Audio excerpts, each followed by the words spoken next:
other than that, I'm going to continue with my talk from last time. See, Baba Buddha ji de utte last 2 ਹਫ਼ਤਿਆਂ ਤੋਂ discussion ਕੀਤੀ ਹੈ. And if everybody can put themselves on mute, please, I would really appreciate it, because hale vi kahin bande muted nahi, and Jasmine, if you're listening. So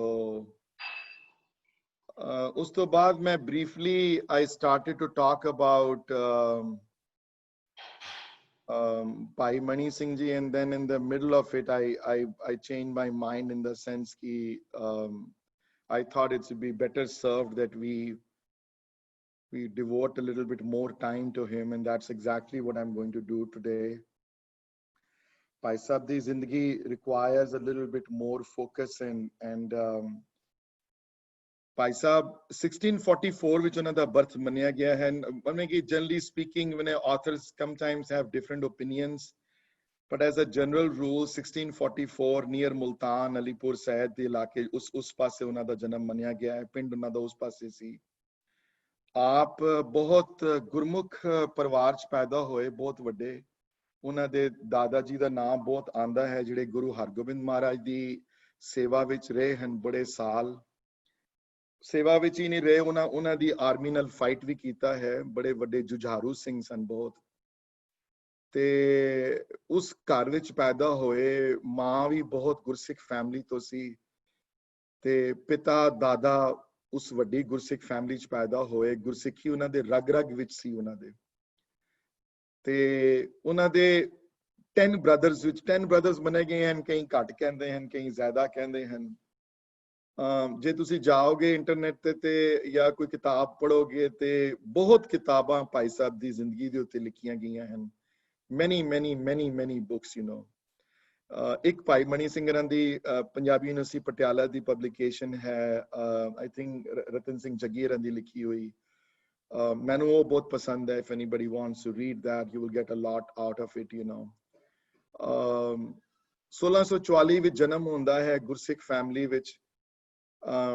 ਛੋਟੀ ਉਮਰ ਤੋਂ ਮਾਂ-ਬਾਪ ਪ੍ਰਮਾਤਮਾ ਦੀ ਨਾਮ, ਪਿਆਰ, ਪੋਥੀਆਂ ਨਾਲ, ਗੁਰਬਾਣੀ ਨਾਲ ਜੋੜਦੇ ਹਨ. ਦਾਦਾ ਜੀ ਵੀ ਜੁੜੇ ਹੋਏ ਹਨ. ਉਹ ਗੁਰੂ ਹਰਗੋਬਿੰਦ ਮਹਾਰਾਜ ਨਾਲ ਉਸ ਵੇਲੇ ਵੀ ਰਿਸ਼ਤਾ ਸੀ, ਗੁਰੂ ਘਰ ਨਾਲ ਆਣਾ ਜਾਣਾ ਲੱਗਿਆ ਰਹਿੰਦਾ ਸੀ. ਪਿਤਾ 10 ਭਰਾ ਹਨ ਟੋਟਲ, ਮਨੇ ਚਾਚੇ ਤਾਏ ਮਿਲਾ ਕੇ ਐਂਡ ਐਵਰੀਥਿੰਗ. ਉਹ ਵੀ ਸਾਰੇ ਗੁਰਬਾਣੀ ਨਾਲ ਗੁਰਸਿੱਖ ਪਰਿਵਾਰ ਤੋਂ ਹਨ. ਮਹਾਰਾਜ ਦੀ ਸੇਵਾ ਕਰਦੇ ਹਨ, ਗੁਰੂ ਹਰਗੋਬਿੰਦ ਮਹਾਰਾਜ ਸਾਹਿਬ ਦੀ, ਅੱਗੇ ਗੁਰੂ ਹਰਿਰਾਏ ਪਾਤਸ਼ਾਹ ਜੀ ਦੀ.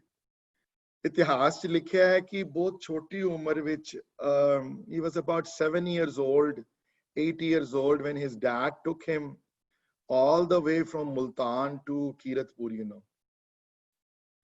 ਤੇ Kiratpur as we all know ਜਿਹੜਾ ਸਥਾਨ ਜਿਹੜਾ ਹੈ ਉਹ ਗੁਰੂ ਹਰਿਰਾਏ ਪਾਤਸ਼ਾਹ ਨਾਲ ਸੰਬੰਧਿਤ ਸਥਾਨ ਹੈ.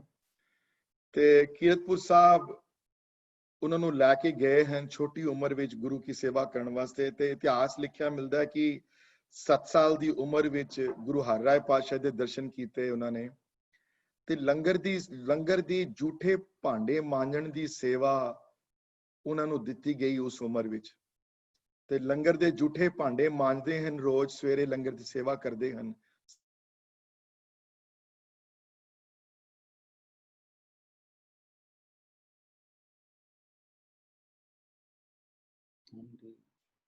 Uncle Jay, I think you froze.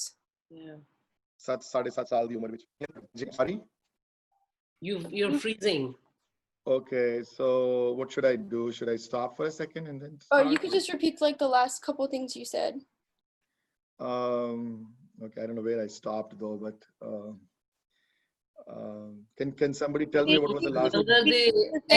ਲੰਗਰ ਦੀ ਸੇਵਾ.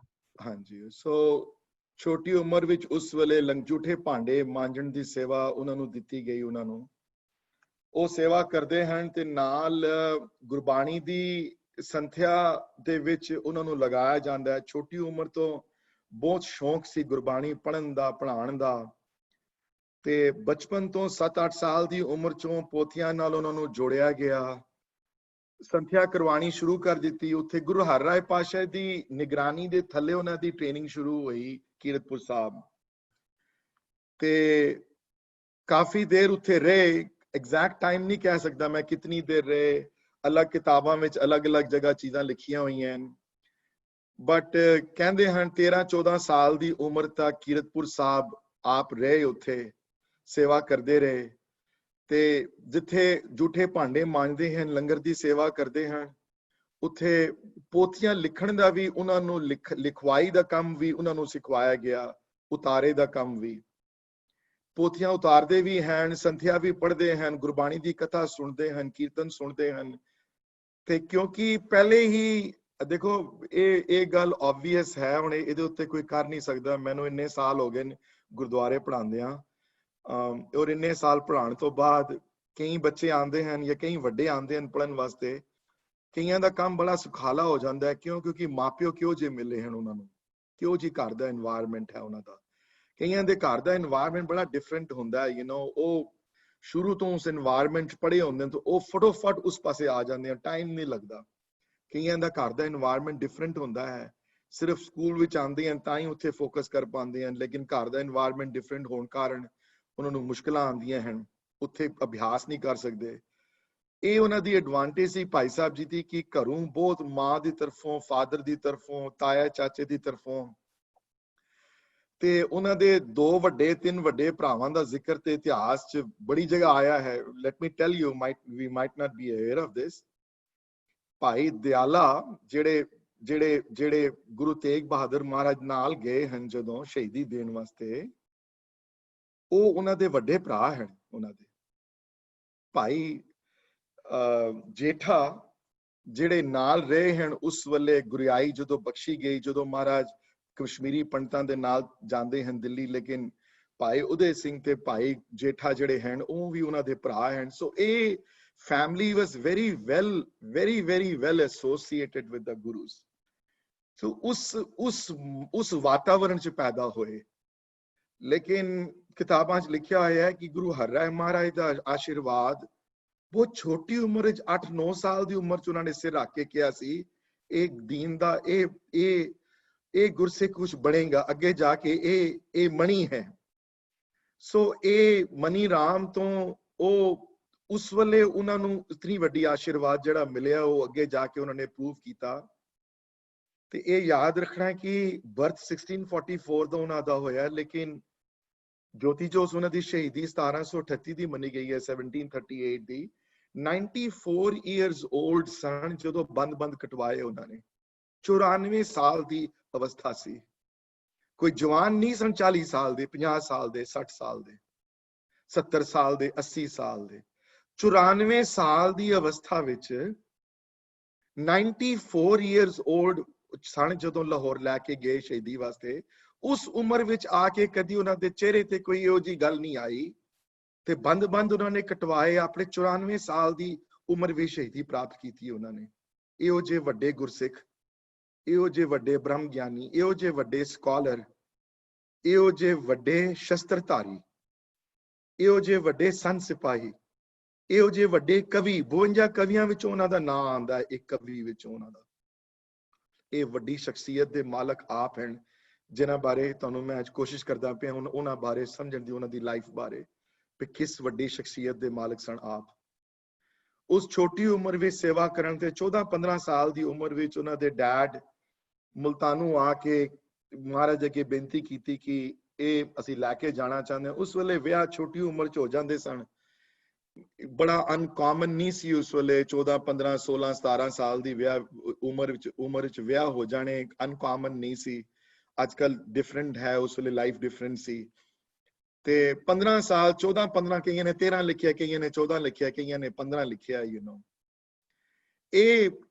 ਇਹ ਜਿਹੜੀਆਂ ਇਸ ਉਮਰ ਵਿੱਚ ਆ ਕੇ ਉਹਨਾਂ ਨੂੰ ਵਾਪਸ ਮੁਲਤਾਨ ਲੈ ਜਾਂਦੇ ਹਨ ਵਿਆਹ ਹੋ ਜਾਂਦਾ ਉਹਨਾਂ ਦਾ ਤੇ ਵਿਆਹ ਹੋਣ ਤੋਂ ਉਪਰੰਤ ਮੁਲਤਾਨ ਅਲੀਪੁਰ ਰਹਿੰਦੇ ਹਨ ਥੋੜੀ ਦੇਰ ਵਾਸਤੇ ਉਪਰੰਤ ਥੋੜੀ ਦੇਰ ਬਾਅਦ ਮਹਾਰਾਜ ਅੱਗੇ ਫਿਰ ਬੇਨਤੀ ਕਰਦੇ ਹਨ ਕਿ ਗੁਰੂ ਹਰਿਰਾਏ ਪਾਤਸ਼ਾਹ ਦੇ ਦਰਬਾਰ ਵਿੱਚ ਦੁਬਾਰਾ ਜਾ ਕੇ ਸੇਵਾ ਸੰਭਾਲਦੇ ਹਨ ਤੇ ਉੱਥੇ ਜਦੋਂ ਸੇਵਾ ਸੰਭਾਲਦੇ ਹਨ ਹੁਣ ਵਕਤ ਬਦਲ ਗਿਆ ਹੈ ਔਰੰਗਜ਼ੇਬ ਦਾ ਰਾਜ ਹੈ ਰਾਮ ਰਾਏ ਦੇ ਸਾਰੇ ਦੀ ਮੈਂ ਉਹ ਸਾਖੀ ਰਿਪੀਟ ਨਹੀਂ ਕਰਨੀ ਕਿਉਂਕਿ ਬਹੁਤ ਤੁਹਾਨੂੰ ਪਤਾ ਹੈ ਕੀ ਹੋਇਆ ਉਸ ਵੇਲੇ ਰਾਮ ਰਾਏ ਦਿੱਲੀ ਜਾਂਦੇ ਹਨ ਔਰੰਗਜ਼ੇਬ ਅੱਗੇ ਮਨ ਡੋਲ ਜਾਂਦਾ ਹੈ ਜਦੋਂ ਅਪਸ਼ਨਕਨ ਬੋਲਦੇ ਹਨ, ਬਾਣੀ ਪਲਟਦੇ ਹਨ, ਮਹਾਰਾਜ ਉਹਨਾਂ ਤੇ ਖੁਸ਼ ਨਹੀਂ ਹੁੰਦੇ ਤੇ ਗੁਰੂ ਹਰਕ੍ਰਿਸ਼ਨ ਮਹਾਰਾਜ ਪਾਤਸ਼ਾਹ ਨੂੰ ਗੁਰਿਆਈ ਬਖਸ਼ਦੇ ਹਨ।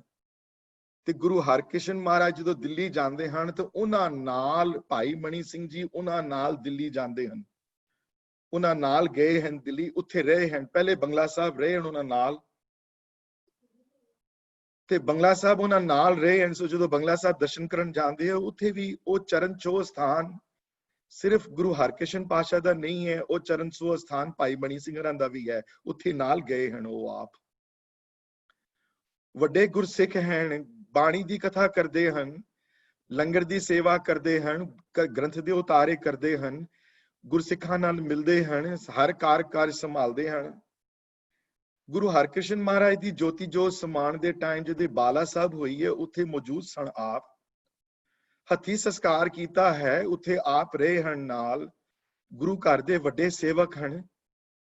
ਉਸ ਤੋਂ ਬਾਅਦ ਮਾਤਾ ਸੁਲੱਖਣੀ ਜੀ, ਜਿਹੜੀ ਗੁਰੂ ਹਰਕ੍ਰਿਸ਼ਨ ਮਹਾਰਾਜ ਦੀ ਮਾਤਾ ਜੀ ਹਨ, ਗੁਰੂ ਹਰਿਰਾਏ ਸਾਹਿਬ ਜੀ ਦੀ ਪਤਨੀ ਹਨ, ਉਹਨਾਂ ਨਾਲ ਵਾਪਸ ਫਿਰ ਕੀਰਤਪੁਰ ਸਾਹਿਬ ਚਲੇ ਜਾਂਦੇ ਹਨ ਤੇ ਕੀਰਤਪੁਰ ਸਾਹਿਬ ਜਾ ਕੇ ਬਾਵਾ ਬਕਾਲਾ ਜਾ ਕੇ ਗੁਰੂ ਤੇਗ ਬਹਾਦਰ ਮਹਾਰਾਜ ਦੇ ਦਰਸ਼ਨ ਕਰਦੇ ਹਨ, ਗੁਰਿਆਈ ਉਹਨਾਂ ਨੂੰ ਬਖਸ਼ੀ ਜਾਂਦੀ ਹੈ। ਉੱਥੇ ਬਾਬਾ ਬਕਾਲਾ ਰਹੇ ਹਨ ਨਾਲ, ਤੇ ਬਾਬਾ ਬਕਾਲਾ ਜਦੋਂ ਆਏ ਮਹਾਰਾਜ ਉੱਥੋਂ, ਜਦੋਂ ਗੁਰਿਆਈ ਬਖਸ਼ੀ ਗਈ, ਗੁਰਿਆਈ ਬਖਸ਼ਣ ਤੋਂ ਬਾਅਦ ਮਹਾਰਾਜ ਈਸ ਦਾ ਦੌਰਾ ਲਾਣ, 2 ਈਸ ਦੇ ਦੌਰੇ ਲਗਾਏ ਹਨ ਗੁਰਿਆਈ ਲੈਣ ਤੋਂ ਬਾਅਦ। ਤੇ ਇਹ ਪਹਿਲਾ ਜਿਹੜਾ ਦੌਰਾ ਜਿਹੜਾ ਹੈ, ਫਸਟ ਜਾਂ ਸੈਕੰਡ ਹੈ ਮੈਨੂੰ ਭੁੱਲ ਗਿਆ, ਈਸ ਦੇ ਦੌਰੇ ਵਿੱਚ ਨਹੀਂ ਜਾਂਦੇ, ਬਾਬਾ ਬਕਾਲੇ ਰੁਕ ਜਾਂਦੇ ਹਨ, ਉੱਥੇ ਸਿੱਖਾਂ ਨਾਲ ਬੈਠਦੇ ਹਨ, ਬਾਣੀ ਨਾਲ ਵਾਰਤਾਲਾਪ ਹੁੰਦੀ ਹੈ। ਤੇ ਨਾਲੇ ਉੱਥੇ ਉਸ ਵੇਲੇ ਉਹ ਜਿਹੜਾ ਟਾਈਮ ਸੀ ਉਹਨਾਂ ਕੋਲ, ਉਹ ਆਪਣੇ ਸਕਾਲਰਲੀ ਪਰਸੂਟ ਵਿੱਚ ਟਾਈਮ ਬਤੀਤ ਕਰਦੇ ਹਨ, ਸੰਸਕ੍ਰਿਤ ਦੇ ਮਾਹਿਰ ਹਨ, ਫਾਰਸੀ ਦੇ ਜਾਣੂ ਹਨ, ਵੇਦਾ ਸ਼ਾਸਤਰਾਂ ਦੇ ਜਾਣੂ ਹਨ, ਬਹੁਤ ਵੱਡੇ ਸਕਾਲਰ ਮੰਨੇ ਗਏ ਹਨ, ਬਹੁਤ ਉੱਚੀ ਅਵਸਥਾ ਸਕਾਲਰਲੀ ਐਟੀਟਿਊਡ ਉਹਨਾਂ ਦਾ ਮੰਨਿਆ ਗਿਆ ਹੈ। ਇਹੀ ਰੀਜ਼ਨ ਸੀ, ਦੇਖੋ ਜਦੋਂ ਅੱਗੇ ਜਾ ਕੇ ਜਦੋਂ ਸਾਬੋ ਕੀ ਤਲਵੰਡੀ ਜਦੋਂ ਗ੍ਰੰਥ ਦੁਬਾਰਾ ਜਦੋਂ ਲਿਖਵਾਇਆ ਗਿਆ ਦਮਦਮੀ ਬੀੜ, ਤੇ ਮਹਾਰਾਜ ਨੇ ਉੱਥੇ ਸਪੈਸ਼ਲੀ ਹਰਮੰਦਰ ਸਾਹਿਬ ਤੋਂ ਭਾਈ ਮਣੀ ਸਿੰਘ ਨੂੰ ਬਣਵਾ ਕੇ ਨਾਲ ਬਿਠਾਇਆ ਤੇ ਉਹਨਾਂ ਦੇ ਹੱਥੋਂ ਗ੍ਰੰਥ ਲਿਖਵਾਇਆ। ਇਹ ਕੋਈ ਜਿੱਥੇ ਪਹਿਲੇ ਭਾਈ ਗੁਰਦਾਸ ਨਾਲ ਬੈਠੇ ਹਨ ਗੁਰਿੰਦੇ ਮਹਾਰਾਜ ਨਾਲ, ਇਹ ਉਸ ਵੇਲੇ ਦੇ ਭਾਈ ਗੁਰਦਾਸ ਭਾਈ ਮਣੀ ਸਿੰਘ ਉਹਨਾਂ ਨਾਲ ਬਿਠਾ ਕੇ ਗ੍ਰੰਥ ਲਿਖਵਾਇਆ ਹੈ। ਗੁਰੂ ਤੇਗ ਬਹਾਦਰ ਮਹਾਰਾਜ ਦੌਰੇ ਤੋਂ ਵਾਪਸ ਆਉਂਦੇ ਹਨ, ਜਦੋਂ ਪਤਾ ਲੱਗਦਾ ਹੈ ਮਹਾਰਾਜ ਕੀ ਜਨਮ ਹੋ ਗਿਆ ਹੈ 10ਵੇਂ ਗੁਰੂ ਦਾ, ਹੁਣ ਵਾਪਸ ਬਾਵੇ ਬਕਾਲੇ ਨਹੀਂ ਆਣਾ, ਅਨੰਦਪੁਰ ਸਾਹਿਬ ਆਣਾ ਹੈ, ਅਨੰਦਪੁਰ ਸਾਹਿਬ ਚਲੇ ਜਾਂਦੇ ਹਨ। ਅਨੰਦਪੁਰ ਸਾਹਿਬ ਜਾ ਕੇ ਮਹਾਰਾਜ ਦੇ ਦਰਸ਼ਨ ਕਰਦੇ ਹਨ, ਹੁਣ ਉੱਥੇ ਸੇਵਾ ਨਿਭਾਉਂਦੇ ਹਨ ਅਨੰਦਪੁਰ ਸਾਹਿਬ। ਕਸ਼ਮੀਰੀ ਪੰਡਿਤ ਆਉਂਦੇ ਹਨ, ਮੈਂ ਸਾਰਾ ਇਤਿਹਾਸ ਤੁਹਾਨੂੰ ਸੰਖੇਪ ਰੂਪ ਸੁਣਾ ਰਿਹਾ ਸਾਰਾ। ਤੇ ਉੱਥੇ ਜਦੋਂ ਕਸ਼ਮੀਰੀ ਪੰਡਿਤ ਆ ਕੇ ਜਦੋਂ ਉਹਨਾਂ ਨੇ ਬੇਨਤੀ ਕੀਤੀ ਮਹਾਰਾਜ ਅੱਗੇ ਕਿ ਹੇ ਸੱਚੇ ਪਾਤਸ਼ਾਹ, ਤੁਸੀਂ ਔਰੰਗਜ਼ੇਬ ਦਾ ਜ਼ੁਲਮ ਸਹਿਆ ਨਹੀਂ ਜਾਂਦਾ, ਹੁਣ ਤੁਸੀਂ ਕੁਝ ਮਦਦ ਕਰੋ ਸਾਡੀ, ਕਿਸੇ ਵੱਡੇ ਪੁਰਖ ਦੀ ਬਲੀਦਾਨ ਦੇਣ ਦੀ। ਮਹਾਰਾਜ ਜੋ ਇਤਿਹਾਸ ਲਿਖਿਆ ਆਂਦਾ ਇਹ ਹੈ ਕਿ ਜਿਹੜੇ ਭਰਾ ਸਨ ਉਹਨਾਂ ਦੇ ਭਾਈ ਮਣੀ ਸਿੰਘ ਦੇ 10 ਭਰਾਵਾਂ ਵਿੱਚੋਂ 8 ਦਾ ਨਾਂ ਆਂਦਾ, 8 ਭਰਾਵਾਂ ਨੇ ਸ਼ਹੀਦੀਆਂ ਪ੍ਰਾਪਤ ਕੀਤੀਆਂ ਪਹਿਲੇ ਜੰਗਾਂ ਵਿੱਚ ਅੱਗੇ ਜਾ ਕੇ। ਭਾਈ ਮਣੀ ਸਿੰਘ ਦੇ 10 ਪੁੱਤਰ ਹੋਏ ਹਨ ਟੋਟਲ, 10 ਵਿੱਚੋਂ 8 ਦੀ ਸ਼ਹੀਦੀਆਂ ਦੀ ਗੱਲ ਆਂਦੀ ਹੈ, 8 ਪੁੱਤਰਾਂ ਨੇ ਸ਼ਹੀਦੀਆਂ ਪ੍ਰਾਪਤ ਕੀਤੀਆਂ। ਟੋਟਲ ਸ਼ਹੀਦ ਫੈਮਿਲੀ ਵਿੱਚੋਂ 40 ਤੋਂ ਜ਼ਿਆਦਾ ਮੰਨੇ ਗਏ ਹਨ ਉਹਨਾਂ ਦੀ ਫੈਮਿਲੀ ਵਿੱਚ। ਇਤਨੀ ਮਹਾਨ ਉਸ ਵੱਡੇ ਕੁਲ ਵਿੱਚ ਪੈਦਾ ਹੋਏ ਹਨ। ਆਪ ਅੰਦਾਜ਼ਾ ਲਗਾ ਸਕਦੇ ਹੋ ਉਹਨਾਂ ਦੀ ਗੁਰਸਿੱਖੀ ਦਾ, ਅੰਦਾਜ਼ਾ ਲਗਾ ਸਕਦੇ ਹੋ ਕਿਤਨੇ ਵੱਡੇ ਬ੍ਰਹਮ ਗਿਆਨੀ ਹੋਣੇ ਹਨ, ਅੰਦਾਜ਼ਾ ਲਗਾ ਸਕਦੇ ਹੋ ਉਹਨਾਂ ਦੀ ਇੱਜ਼ਤ ਮਾਨ ਦਾ ਗੁਰੂ ਘਰ ਵਿੱਚ। ਜਦੋਂ ਬੁਲਾਵਾ ਆਇਆ ਕਸ਼ਮੀਰੀ, ਉਹਨਾਂ ਦੇ ਐਲਡਰ ਬ੍ਰਦਰ ਉਹ ਨਾਲ ਜਾਂਦੇ ਹਨ, ਲੇਕਿਨ ਉਹਨਾਂ ਦੇ 2 ਛੋਟੇ ਭਰਾ ਭਾਈ ਮਣੀ ਸਿੰਘ ਜੀ, ਭਾਈ ਉਦੇ ਸਿੰਘ ਜੀ, ਭਾਈ ਜੇਠਾ, ਇਹ ਅਨੰਦਪੁਰ ਸਾਹਿਬ ਰਹਿੰਦੇ ਹਨ। ਗੁਰੂ ਗੋਬਿੰਦ ਹੁਕਮ ਹੋਇਆ ਕਿ ਗੁਰੂ ਸਾਹਿਬ ਨਾਲ ਰਹਿਣਾ ਹੈ, ਤੁਸੀਂ ਇਹਨਾਂ ਨੂੰ ਗਾਈਡ ਕਰਨਾ ਹੈ। ਗੁਰੂ ਗੋਬਿੰਦ ਸਿੰਘ ਮਹਾਰਾਜ ਨੂੰ ਛੋਟੀ ਉਮਰ ਹੈ ਉਹਨਾਂ ਦੀ, ਤੇ ਇਹ ਹੁਕਮ ਹੋਇਆ ਕਿ ਤੁਸੀਂ ਇੱਥੋਂ ਜਾਣਾ ਨਹੀਂ ਹੈ, ਤੁਸੀਂ ਇੱਥੇ ਹੀ ਰਹਿਣਾ ਹੈ। 20 years ਦਾ ਫਰਕ ਸੀ, approximately 20-21 years the age the difference C between Guru Gobind Singh ji and ਭਾਈ ਮਣੀ ਸਿੰਘ ਜੀ। 1644 ਉਹਨਾਂ ਦੀ 1666 ਵਿੱਚ ਮੇਰੇ ਖਿਆਲ ਹੈ ਬਰਥ ਹੈ, if I'm not wrong on the date, you know। ਤੇ ਮਹਾਰਾਜ ਨਾਲ ਰਹਿੰਦੇ ਹਨ ਉੱਥੇ, ਸ਼ਸਤਰ ਵਿਦਿਆ ਮਹਾਰਾਜ ਇਨਕਰੇਜ ਕਰਦੇ ਹਨ, ਸ਼ਸਤਰ ਵਿਦਿਆ ਸਿੱਖਦੇ ਹਨ। ਤੇ ਹੁਣ ਜਿੱਥੇ ਸਕਾਲਰਲੀ ਪਰਸੂਟ ਹੈ, ਜਿੱਥੇ ਗ੍ਰੰਥ ਦੇ ਉਤਾਰੇ ਹਨ, ਜਿੱਥੇ ਉਰਦੂ, ਫਾਰਸੀ, ਸੰਸਕ੍ਰਿਤ ਦਾ ਗਿਆਨ ਹੈ, ਜਿੱਥੇ ਸਕਾਲਰਲੀ ਐਟੀਟਿਊਡ ਹੈ, ਉੱਥੇ ਸ਼ਸਤਰਾਂ ਦੀ ਵਿਦਿਆ, ਹੁਣ ਸ਼ਸਤਰ ਦੀ ਵਿਦਿਆ, ਉਹ ਸ਼ਸਤਰ ਵਿੱਚ ਨਿਪੁਣ ਹੁੰਦੇ ਹਨ। ਤੇ ਸਾਰੀ ਫੈਮਿਲੀ ਲੜਨ ਵਾਲੀ ਹੈ, ਸਾਰੀ ਫੈਮਿਲੀ ਸੰਤ ਸਿਪਾਹੀਆਂ ਵਿੱਚੋਂ ਹੈ। ਭਾਈ ਦਿਆਲਾ ਨਾਲ ਗਏ ਹਨ, ਗੁਰੂ ਤੇਗ ਬਹਾਦਰ ਸ਼ਹੀਦੀਆਂ ਪ੍ਰਾਪਤ ਕੀਤੀਆਂ ਹਨ ਦਿੱਲੀ ਵਿੱਚ। ਆਪ ਜਦੋਂ ਵਾਪਸ ਆਉਂਦੇ ਹਨ, ਉਹਨਾਂ ਦਾ ਸੀਸ ਵਾਪਸ ਆਉਂਦਾ ਹੈ, ਜਦੋਂ ਉਹ ਮੌਜੂਦ ਰਹਿੰਦੇ ਹਨ ਗੁਰੂ ਸਾਹਿਬ ਨਾਲ। ਇਤਨਾ ਟਾਈਮ ਗੁਰੂ ਸਾਹਿਬ ਨਾਲ ਬਿਤਾ ਕੇ ਜਦੋਂ ਮਹਾਰਾਜ ਡਿਸੀਜਨ ਲੈਂਦੇ ਹਨ ਕਿ ਅਸੀਂ ਹੁਣ ਪੌਂਟਾ ਜਾਣਾ ਹੈ, ਅਨੰਦਪੁਰ ਛੋੜ ਕੇ। ਸਾਰਿਆਂ ਨੂੰ ਇਤਿਹਾਸ ਦਾ ਪਤਾ ਹੈ ਕਿ ਮਹਾਰਾਜ ਅਨੰਦਪੁਰ ਛੋੜ ਕੇ ਪੌਂਟਾ ਗਏ ਹਨ। ਪੌਂਟਾ ਵੀ ਉਹਨਾਂ ਨਾਲ ਜਾਂਦੇ ਹਨ। ਉੱਥੇ ਜਾ ਕੇ ਸੇਵਾ ਸੰਭਾਲਦੇ ਹਨ ਗੁਰਦੁਆਰੇ ਦੀ, ਹਰ ਚੀਜ਼ ਦੀ, ਸ਼ਾਮ ਦੀ ਕਥਾ ਦੀ ਸੇਵਾ, ਸਵੇਰੀ ਕਥਾ ਦੀ ਸੇਵਾ, ਗੁਰਬਾਣੀ ਦੀ, ਕੀਰਤਨ ਦੀ ਪ੍ਰਬੰਧ ਜਿਹੜਾ ਵੈ, ਸਾਰਾ ਇਹਨਾਂ ਚੀਜ਼ਾਂ ਦਾ ਪ੍ਰਬੰਧ ਸੰਭਾਲਦੇ ਹਨ। 52 ਕਵੀਆਂ ਵਿੱਚੋਂ ਨਾਂ ਆਇਆ ਹੈ ਉਹਨਾਂ ਦਾ। ਤੇ ਹੁਣ ਤੁਸੀਂ ਸੁਣ ਕੇ ਹੈਰਾਨ ਹੋਵੋਗੇ ਕਿ ਭੰਗਾਣੀ ਦਾ ਯੁੱਧ ਜਿਹੜਾ, ਪਹਿਲੀ ਲੜਾਈ ਜਿਹੜੀ ਪੌਂਟਾ ਹੋਈ, ਜਿਹੜੀ ਪੌਂਟਾ ਦੇ ਕੋਲ, ਭੰਗਾਣੀ ਦੇ ਯੁੱਧ ਵਿੱਚ ਭਾਈ ਮਣੀ ਸਿੰਘਰਾਂ ਦੇ ਭਰਾਵਾਂ ਨੇ ਤੇ ਭਾਈ ਮਣੀ ਸਿੰਘਰਾਂ ਨੇ ਵੱਧ ਚੜ ਕੇ ਹਿੱਸਾ ਲਿੱਤਾ, ਬੜੀ ਬਹਾਦਰੀ ਨਾਲ ਲੜੇ। ਉਸ ਯੁੱਧ ਵਿੱਚ ਗੁਰੂ ਮਹਾਰਾਜ ਦੀ ਜਿੱਤ ਹੋਈ, ਬੜੇ ਪ੍ਰਸੰਨ ਹੋਏ ਭਾਈ ਮਣੀ ਸਿੰਘਰਾਂ ਦੇ ਉੱਤੇ। ਇਹ ਇੱਕ ਸਿੱਖ ਦੀ ਜੀਵਨੀ ਦਾ, ਇਹ ਸਿਰਫ ਇੱਕ ਐਗਜ਼ਾਮਪਲ ਨਹੀਂ ਹੈ। ਗੁਰੂ ਦੇਖੋ, ਹਰਮੰਦਰ ਸਾਹਿਬ ਦੀ ਸੇਵਾ ਅਪ੍ਰੋਕਸੀਮੇਟਲੀ ਕਈਆਂ ਨੇ 1699 ਵਿੱਚ ਲਿਖੀ ਹੈ, ਕਈਆਂ ਨੇ 1700 ਦੀ ਲਿਖੀ ਹੋਈ ਹੈ ਸੇਵਾ, ਸੰਭਾਲੀ ਹਰਮੰਦਰ ਸਾਹਿਬ ਦੀ ਸੇਵਾ ਉਹਨਾਂ ਨੇ। ਤੇ 1700 ਤੋਂ ਲੈ ਕੇ 1738 ਤੱਕ ਹਰਮੰਦਰ ਸਾਹਿਬ ਦੀ ਸੇਵਾ 38 ਸਾਲ ਹਰਮੰਦਰ ਸਾਹਿਬ ਦੇ ਹੈਡ ਗ੍ਰੰਥੀ ਰਹੇ ਹਨ। ਉਸ ਤੋਂ ਇਲਾਵਾ ਹੁਣ ਅਕਾਲ ਤਖਤ ਕਹਿੰਦੇ ਹਨ, ਪਹਿਲੇ ਅਕਾਲ ਬੁੰਗਾ ਕਹਿੰਦੇ ਸਨ ਇਹਨੂੰ। ਇਤਿਹਾਸ ਵਿੱਚ ਅਕਾਲ ਬੁੰਗਾ ਆਇਆ ਹੈ ਵਰਡ। ਅਕਾਲ ਤਖਤ ਦੇ ਜਥੇਦਾਰ ਵੀ ਰਹੇ ਹਨ, ਨਾਲ ਪੰਥ ਦੀ ਸੇਵਾ ਉੱਥੇ ਵੀ ਕੀਤੀ ਨੇ। 38 ਸਾਲ ਉਹ ਵੀ ਸੇਵਾ ਨਿਭਾਈ ਹੈ ਉਹਨਾਂ ਨੇ। I'm going to stop for a second and see. I've spoken for 15-20 minutes on his life so far, and I'm going to continue speaking on his life. See if anybody has any questions so far, and give me a second's break also. कोई सवाल होवे या कोई चीज ना समझ आई होवे या कोई चीज रिपीट करनी होवे तो प्लीज दसो मैनू जी।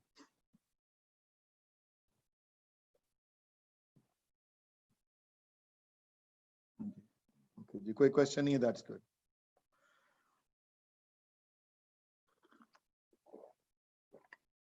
ਅਨੰਦਪੁਰ ਸਾਹਿਬ ਜਦੋਂ ਪੌਂਟਾ, ਜਦੋਂ ਭੰਗਾਣੀ ਦੇ ਯੁੱਧ ਤੋਂ ਬਾਅਦ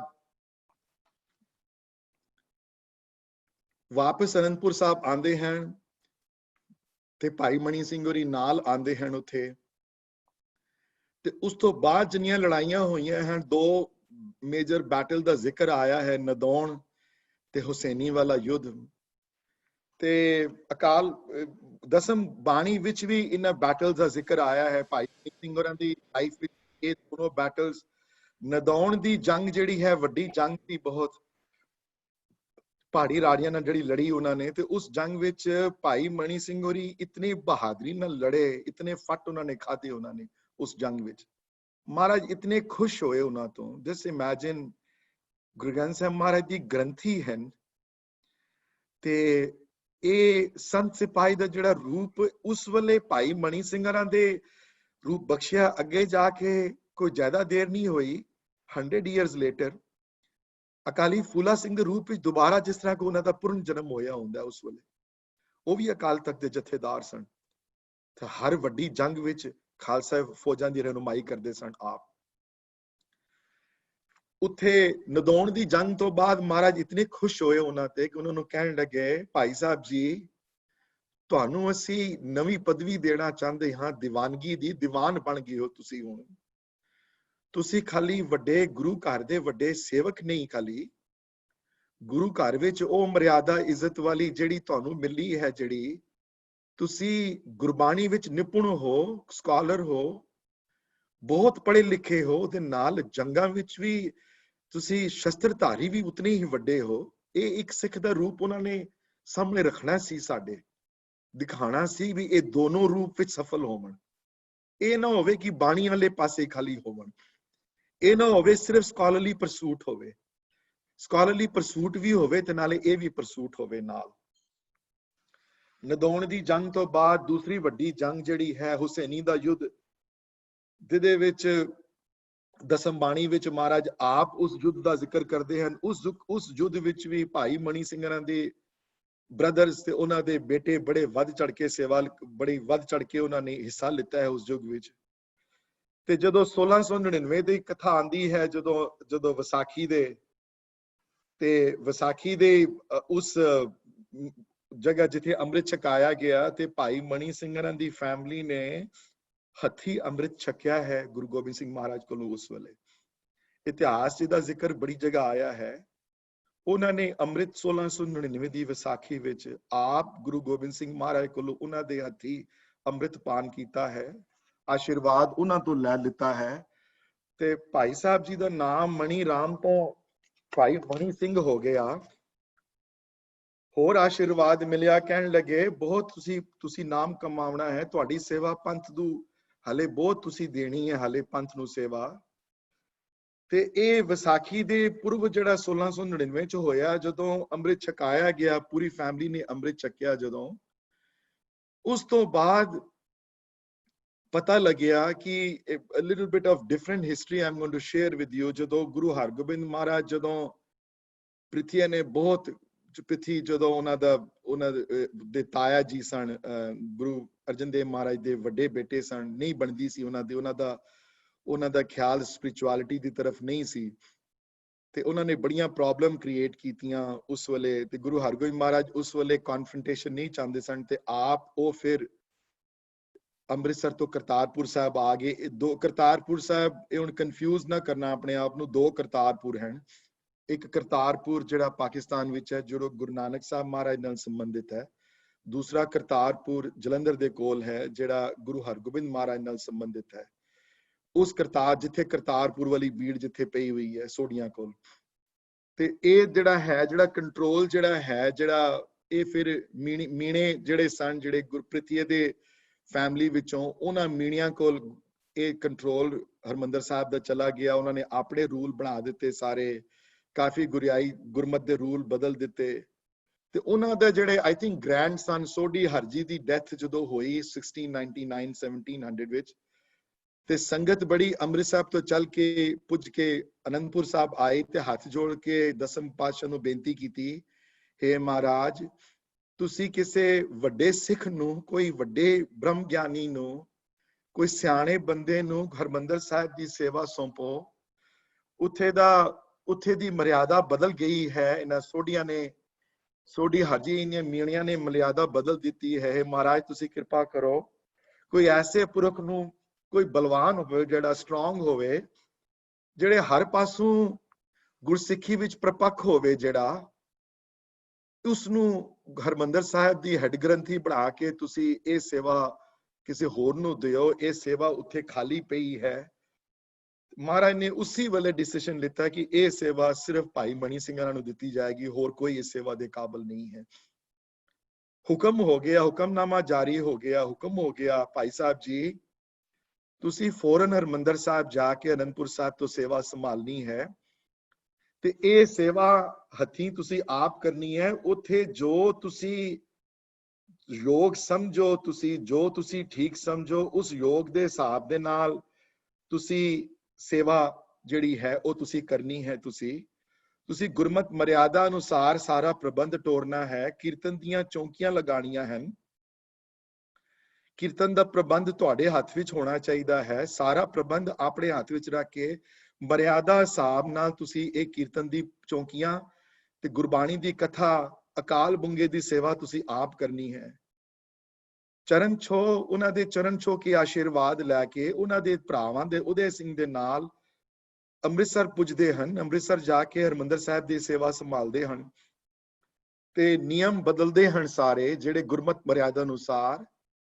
ਹੁਣ ਜੋ ਅੰਮ੍ਰਿਤਸਰ ਸਾਹਿਬ ਜੋ ਤੁਸੀਂ ਦੇਖਦੇ ਹੋ ਨਜ਼ਾਰੇ, ਜਿਹੜੇ ਜੋ ਕੀਰਤਨ ਚੌਂਕੀਆਂ ਜਿਹੜੀਆਂ ਐਸਟੈਬਲਿਸ਼ ਹੋਈਆਂ ਹਨ ਹੁਣ ਜਿਹੜੀਆਂ ਸਵੇਰ ਦੀ ਆਸਾ ਕੀ ਵਾਰ ਦੀ ਚੌਂਕੀ ਹੈ, ਚਰਨ ਕਮਲ ਦੀ ਚੌਂਕੀ ਹੈ, ਬਿਲਾਵਲ ਦੀ ਚੌਂਕੀਆਂ ਹਨ, ਗੁਜਰੀ ਟੋਡੀ ਦੀ ਚੌਂਕੀ ਹੈ, ਸ਼ਾਮੀ ਆਰਤੀ ਦੀ ਚੌਂਕ ਜਿਹੜੀ ਜਿਹਨੂੰ ਅਸੀਂ ਸੋਦਰ ਦੀ ਚੌਂਕੀ ਕਹਿੰਦੇ ਹਾਂ, ਫਿਰ ਆਰਤੀ ਦੀ ਚੌਂਕੀ ਹੈ, ਫਿਰ ਕਲਿਆਣ ਦੀ ਹੈ, ਚਰਨ ਕਮਲ ਦੀ ਚੌਂਕੀ ਹੈ। ਇਹ ਕੀਰਤਨ ਦੀਆਂ ਚੌਂਕੀਆਂ ਜਿਹੜਾ ਸਿਸਟਮ ਜਿਹੜਾ ਹੈ ਭਾਈ ਮਣੀ ਸਿੰਘਾਂ ਨੇ ਐਸਟੈਬਲਿਸ਼ ਕੀਤਾ ਉਸ ਵੇਲੇ ਸਾਰਾ। ਇਹ ਉਹਨਾਂ ਦੀ ਨਿਗਰਾਨੀ ਦੇ ਥੱਲੇ, ਉਹਨਾਂ ਦੀ ਇਤਨਾ ਇੱਜ਼ਤ ਮਾਨ ਸੀ ਘਰ ਵਿੱਚ ਉਹਨਾਂ ਦਾ, ਤੁਸੀਂ ਬਿਲੀਵ ਨਹੀਂ ਕਰੋਗੇ ਇਸ ਗੱਲ ਦਾ। ਮੈਂ ਉਹਨਾਂ ਦੀ ਇੱਜ਼ਤ ਪ੍ਰਥਾਈ ਵਰਡ ਘਟ ਜਾਂਦੇ ਹਨ ਮੇਰੇ ਕੋਲ। ਗੁਰੂ ਘਰ ਵਿੱਚ ਇਤਨਾ ਮਾਨ ਸੀ ਕਿ ਇੱਕ ਵਾਰੀ ਜੋ ਕਹਿ ਦੇਣ ਗੱਲ, ਅੱਗੇ ਗੁਰੂ ਕੋਈ ਟੋਰ ਨਹੀਂ ਸਕਦਾ ਸੀ ਕੋਈ ਅੱਗੇ। ਮਹਾਰਾਜ ਜਦੋਂ 1707 ਵਿੱਚ ਜੋਤੀ ਜੋਤ ਸਮਾ ਗਏ, ਮਾਤਾਵਾਂ ਪਿੱਛੇ ਦਿੱਲੀ ਰਹਿ ਗਈਆਂ, ਉਹਨਾਂ ਨੇ ਜਿਤਨੀ ਸਲਾਹ ਪਿੱਛੋਂ ਕੀਤੀ, ਜੋ ਡਿਸੀਜਨ ਜਿਹੜੇ ਪਹਿਲੇ ਲਿੱਤੇ ਗਏ, ਸਾਰੇ ਦੇ ਸਾਰੇ ਡਿਸੀਜਨ ਭਾਈ ਮਣੀ ਸਿੰਘਾਂ ਦੇ ਹੱਥੋਂ ਹੋਏ। ਸਾਰੇ ਡਿਸੀਜਨ ਇਤਨੇ ਵੱਡੇ ਗੁਰਸਿੱਖ ਔਰ ਬਹੁਤ ਵੱਡੇ ਬ੍ਰਹਮ ਗਿਆਨੀ ਔਰ ਗੁਰੂ ਘਰ ਦੇ ਇਤਨੇ ਮਹਾਨ ਵੱਡੇ ਸੇਵਕ ਹੋਏ ਹਨ। ਹਰਮੰਦਰ ਸਾਹਿਬ ਦੀ ਸੇਵਾ ਸੰਭਾਲਦੇ ਹਨ, ਕੀਰਤਨ ਚੌਕੀਆਂ ਐਸਟੈਬਲਿਸ਼ ਕਰਦੇ ਹਨ ਔਰ ਸੁਚੱਜਾ ਸਾਰਾ ਕੁਝ ਉੱਥੇ ਹੋ ਜਾਂਦਾ ਹੈ। ਨਿਡਰ ਹਨ ਆਪ। ਅਕਾਲ ਬੁੰਗੇ ਦੀ ਸੇਵਾ ਵੀ ਸੰਭਾਲਦੇ ਹਨ ਤੇ ਉੱਥੇ ਜਾ ਕੇ ਕਥਾ ਕੀਰਤਨ ਦੀ ਸੇਵਾ ਵੀ ਸੰਭਾਲਦੇ ਹਨ।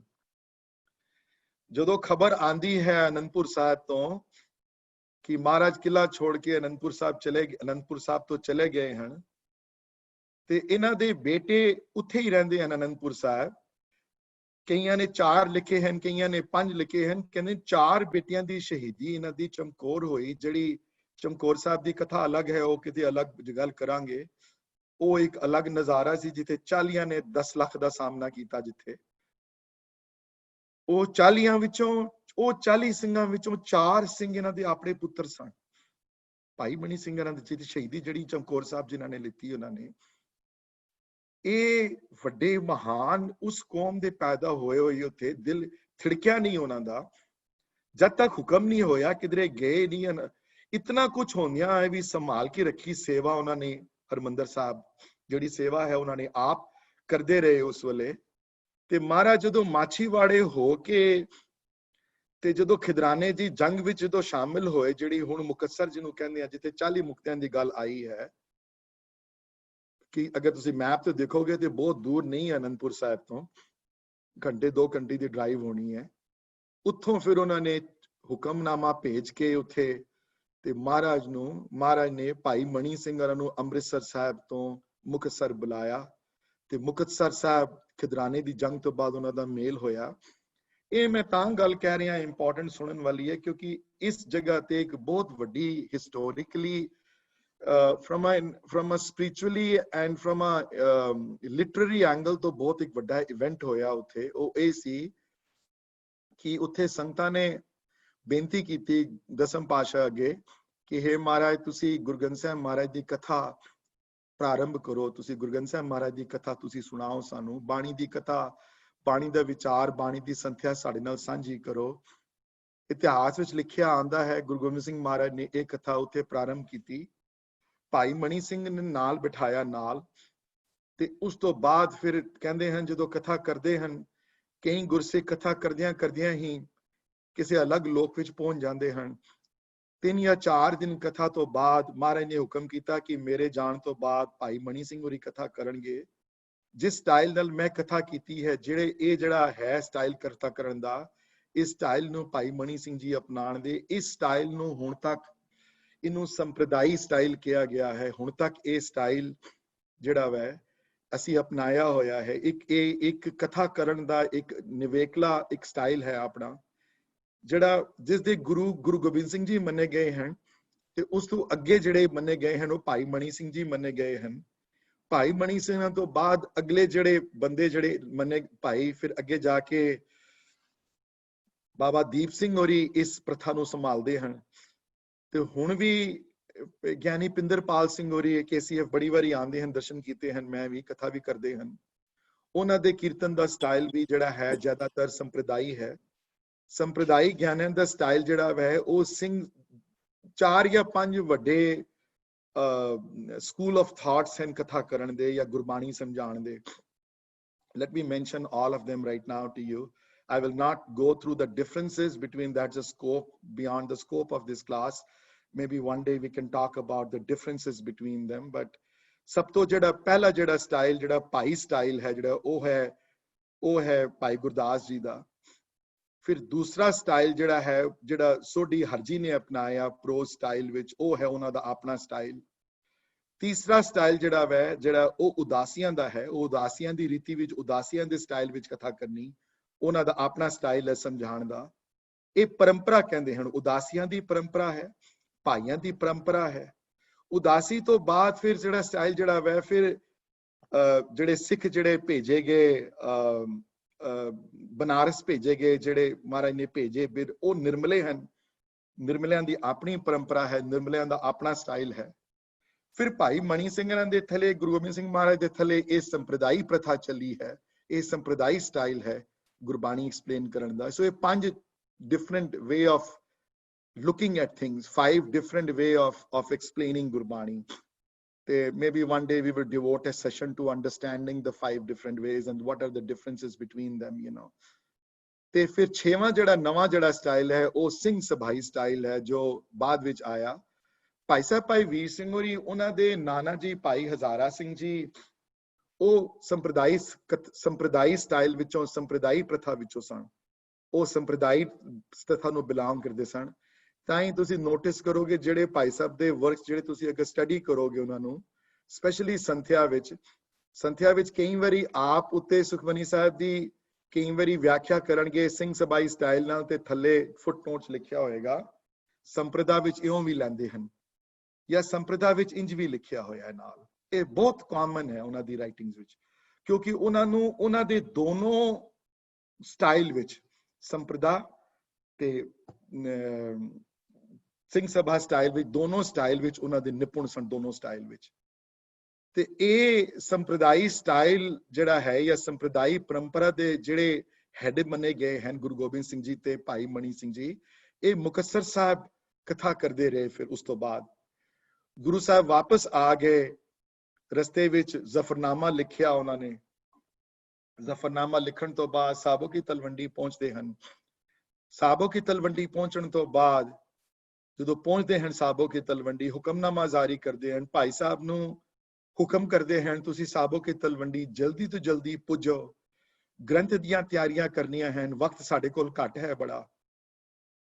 ਉਸ ਵੇਲੇ ਸਾਬੋ ਕੀ ਤਲਵੰਡੀ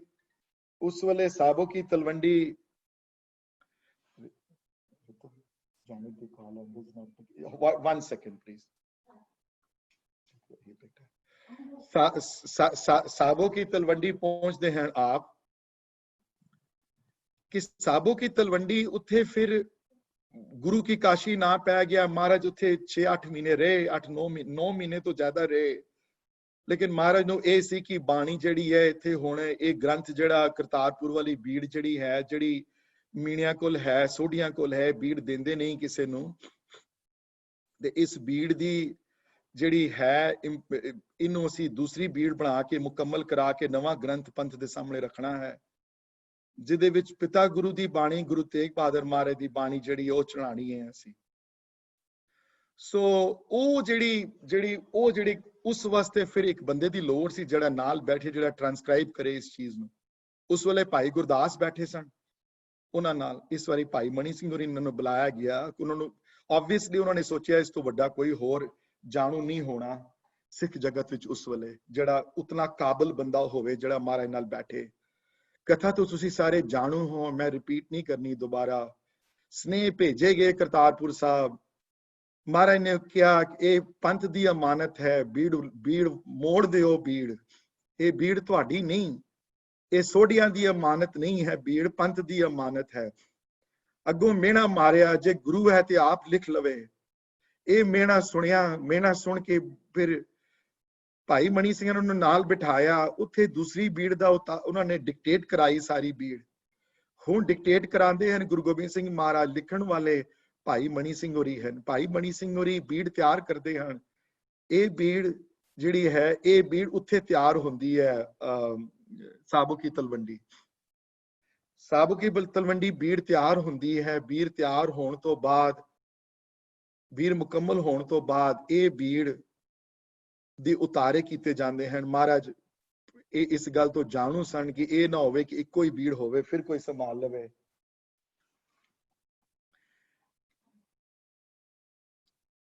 ਤੇ ਇਸ ਵਾਸਤੇ ਉਹ ਬੀੜ ਦੀ ਉਤਾਰੇ ਉਸੇ ਵੇਲੇ ਹੋ ਗਏ। ਕਿਤਨੇ ਉਤਾਰੇ ਹੋਏ ਇਹ ਨਹੀਂ ਪਤਾ, ਇਤਿਹਾਸਕਾਰਾਂ ਦੇ ਹਿਸਾਬ ਦੇ ਨਾਲ 3 ਜਾਂ 4 ਉਤਾਰੇ ਹੋਏ। ਇਹ ਉਤਾਰਿਆਂ ਤੋਂ ਬਾਅਦ ਕਿਉਂਕਿ ਮਹਾਰਾਜ ਨੂੰ ਇਸ ਗੱਲ ਦਾ ਸੀ ਕਿ ਇਹ ਨਾ ਫਿਰ ਉਹੀ ਗੱਲ ਨਾ ਕਿਧਰੇ ਹੋ ਪਏ, ਐਜ਼ ਆਈ ਸੈਡ ਬਿਫੋਰ, ਕਿ ਬੀੜ ਫਿਰ ਕੋਈ ਇੱਕ ਫੈਮਿਲੀ ਵਾਲਾ ਚੁੱਕ ਕੇ ਲੈ ਜਾਏ ਅਗਰ, ਤੇ ਫਿਰ ਦਵੇ ਨਾ ਕਿਸੇ ਨੂੰ, ਫਿਰ ਮੁਸੀਬਤ ਬਹੁਤ ਪ੍ਰੋਬਲਮ ਆਏਗੀ ਅੱਗੇ ਜਾ ਕੇ। ਇੱਕ ਬੀੜ ਜਿਹੜਾ ਉਤਾਰਾ ਜਿਹੜਾ ਹੋਇਆ, ਜਿਹੜਾ ਉਹ ਉਤਾਰੀ ਹੋਈ ਬੀੜ ਜਿਹੜੀ ਹੈ ਉਹ ਨਾਂਦੇੜ ਗਈ ਹੈ ਬੀੜ ਮਹਾਰਾਜ ਨਾਲ ਜਦੋਂ ਦੱਖਣ ਵੱਲ ਗਏ ਹਨ, ਜਿਸ ਨੂੰ ਗੁਰਿਆਈ ਬਖਸ਼ੀ ਗਈ ਹੈ। ਜਿਹੜੀ ਬੀੜ ਭਾਈ ਮਣੀ ਸਿੰਘਾਂ ਦੇ ਹੱਥੀ ਲਿਖੀ ਬੀੜ ਹੈ, ਅਨਫੋਰਚੂਨੇਟਲੀ ਉਸ ਬੀੜ ਦਾ ਸਾਨੂੰ ਪਤਾ ਨਹੀਂ ਕਿੱਥੇ ਹੈ ਉਹ ਬੀੜ। ਮੋਸਟ ਹਿਸਟੋਰੀਅਨਸ ਬਿਲੀਵ, ਕੋਈ ਇਹਦਾ ਕੋਈ ਪ੍ਰੂਫ ਨਹੀਂ ਮਿਲਦਾ ਸਾਨੂੰ, ਬਟ ਸਭ ਤੋਂ ਜ਼ਿਆਦਾ ਜਿਹੜੀ ਪ੍ਰੈਵਲੈਂਟ ਸਕੂਲ ਆਫ ਥਾਟ ਇਹ ਹੈ ਕਿ ਇਹ ਬੀੜ ਵੱਡੇ ਘੱਲੂਘਾਰੇ ਵਿੱਚ ਡਿਸਟਰੋਏ ਹੋ ਗਈ ਹੈ, ਜਾਂ ਅਬਦਾਲੀ ਚੁੱਕ ਕੇ ਲੈ ਗਿਆ ਨਾਲ ਕਾਬਲ ਤੇ ਉੱਥੇ ਜਾ ਕੇ ਉਹਨੇ ਡਿਸਟਰੋਏ ਕਰ ਦਿੱਤੀ, ਜਾਂ ਅਬਦਾਲੀ ਚੁੱਕ ਕੇ ਨਹੀਂ ਲੈ ਕੇ ਗਿਆ ਤੇ ਵੱਡੇ ਘੱਲੂਘਾਰੇ ਵਿੱਚ ਡਿਸਟਰੋਏ ਹੋਈ ਹੈ। ਕਿੱਥੇ ਡਿਸਟਰੋਏ ਹੋਈ ਹੈ ਇਹ ਨਹੀਂ ਪਤਾ। ਸੋ ਉੱਥੇ ਭਾਈ ਮਣੀ ਸਿੰਘ ਹੋਰੀ ਇਤਿਹਾਸ ਦੇ ਹਿਸਾਬ ਦੇ ਨਾਲ ਅਲੱਗ-ਅਲੱਗ ਜਗ੍ਹਾ ਦੇ ਜ਼ਿਕਰ ਆਏ ਹਨ।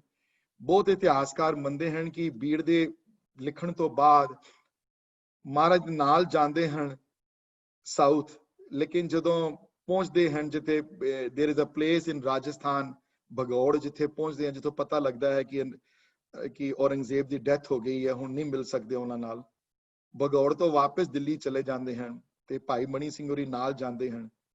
ਉੱਥੇ ਮਾਤਾਵਾਂ ਨਾਲ ਮਿਲ ਕੇ ਗੁਰੂ ਸਾਹਿਬ ਬਹਾਦਰ ਸ਼ਾਹ ਨੂੰ ਮਿਲਣ ਜਾਂਦੇ ਹਨ ਆਗਰੇ, ਤੇ ਇਹ ਮਾਤਾਵਾਂ ਨਾਲ ਰਹਿ ਕੇ ਥੋੜੀ ਦੇਰ ਰਹਿ ਕੇ ਮਹਾਰਾਜ ਹੁਕਮ ਹੋ ਗਿਆ ਕਿ ਨਹੀਂ ਤੁਸੀਂ ਵਾਪਸ ਅੰਮ੍ਰਿਤਸਰ ਚਲੇ ਜਾਓ, ਉੱਥੇ ਜਾ ਕੇ ਆਪਣੀ ਸੇਵਾ ਸੰਭਾਲੋ। ਇਹ ਵਾਪਸ ਅੰਮ੍ਰਿਤਸਰ ਚਲੇ ਜਾਂਦੇ ਹਨ। ਅੰਮ੍ਰਿਤਸਰ ਜਾ ਕੇ ਫਿਰ ਅਕਾਲ ਬੁੰਗੇ ਦੀ ਤੇ ਹਰਮੰਦਰ ਸਾਹਿਬ ਦੀ ਸੇਵਾ ਸੰਭਾਲਦੇ ਹਨ। ਮਹਾਰਾਜ ਜੋਤੀ ਜੋਤ ਸਮਾ ਜਾਂਦੇ ਹਨ 1707 ਵਿੱਚ। ਖਬਰ ਪਹੁੰਚਦੀ ਹੈ ਅੰਮ੍ਰਿਤਸਰ ਸਾਹਿਬ, ਸਿੱਖਾਂ ਨੂੰ ਦਿਲਾਸਾ ਦਿੰਦੇ ਹਨ ਬੜਾ ਵੱਡਾ। ਤੇ ਉਸ ਤੋਂ ਬਾਅਦ ਫਿਰ ਤੁਹਾਨੂੰ ਪਤਾ ਹੀ ਹੈ ਸਿੱਖਾਂ ਦੇ ਜੋ ਬੀਤੀ ਹੈ, ਉਸ ਤੋਂ ਬਾਅਦ ਕਹਿਣਾ ਮੇਰੀਆਂ ਜ਼ਬਾਨ ਰੁਕ ਜਾਂਦੀ ਹੈ ਕਹਿੰਦਿਆਂ ਹੋਇਆਂ। ਜਦੋਂ 20 ਰੁਪਏ ਸਿੰਘਾਂ ਦੀ ਮੁੱਲ ਦੀ ਸਿਰ ਦੀ ਕੀਮਤ ਪਈ, ਜਦੋਂ ਸਿੰਘ ਆਪਣੇ ਆਪਣੇ ਘਰ ਬਾਹਰ ਛੋੜ ਕੇ ਜੰਗਲਾਂ ਵਿੱਚ ਜਾਣੇ ਸ਼ੁਰੂ ਹੋ ਗਏ। 1714-15 ਤੱਕ ਬੰਦੇ ਬਹਾਦਰ ਦੀ ਸ਼ਹੀਦੀ ਤੋਂ ਬਾਅਦ 1715-16 ਤੋਂ ਬਾਅਦ ਬਹੁਤ ਘੱਟ ਸਿੱਖ ਫੈਮਿਲੀ ਸਨ ਜਿਹੜੀਆਂ they used to have a normal life the way we no it, ਘਰ ਬਾਹਰ ਛੋੜਨਾ ਸ਼ੁਰੂ ਹੋ ਗਿਆ। ਉਸ ਘਰ ਬਾਹਰ ਛੋੜ ਕੇ ਕਈ ਜੰਗਲਾਂ ਨੂੰ ਚਲੇ ਗਏ, ਕਈ ਪਰਬਤਾਂ ਨੂੰ ਚਲੇ ਗਏ, ਕਈ ਮਾਲਵਾ ਦੇ ਡੈਜ਼ਰਟ ਵਿੱਚ ਆ ਗਏ, ਕਈ ਲੱਖੀ ਜੰਗਲ ਵਿੱਚ ਚਲੇ ਗਏ। ਲੇਕਿਨ ਅੰਮ੍ਰਿਤਸਰ ਦੇ ਆਸ-ਪਾਸ ਜਿਹੜੀਆਂ ਸਿੱਖ ਫੈਮਿਲੀ ਸਨ, ਭਾਈ ਸਾਹਿਬ ਦੇ ਨਿਗਰਾਨੀ ਵਿੱਚ ਰਹੀਆਂ। ਉੱਥੇ ਕਈਆਂ ਨੂੰ ਉੱਥੇ ਵੀ ਮੁਗਲ ਗਵਰਨਮੈਂਟ ਨੇ ਬੜਾ ਬਾਦਰ ਕੀਤਾ, ਪਰ ਇਹ ਆਪਣੀ ਸੇਵਾ ਡਟੇ ਰਹੇ, ਹਿੱਲੇ ਨਹੀਂ ਉੱਥੋਂ।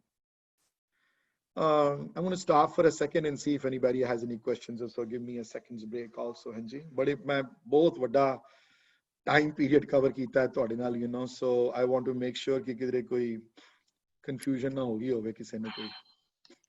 ਵੀਰ ਜੀ, I have a question। ਹਾਂਜੀ, ਤੁਸੀਂ ਮੈਂਸ਼ਨ ਕੀਤਾ ਕਿ ਇੱਕ ਬੀੜ ਨਾਂਦੇੜ ਚੜੀ ਗਈ, ਬਾਕੀ ਕਿੱਥੇ ਗਈਆਂ? Only one we know।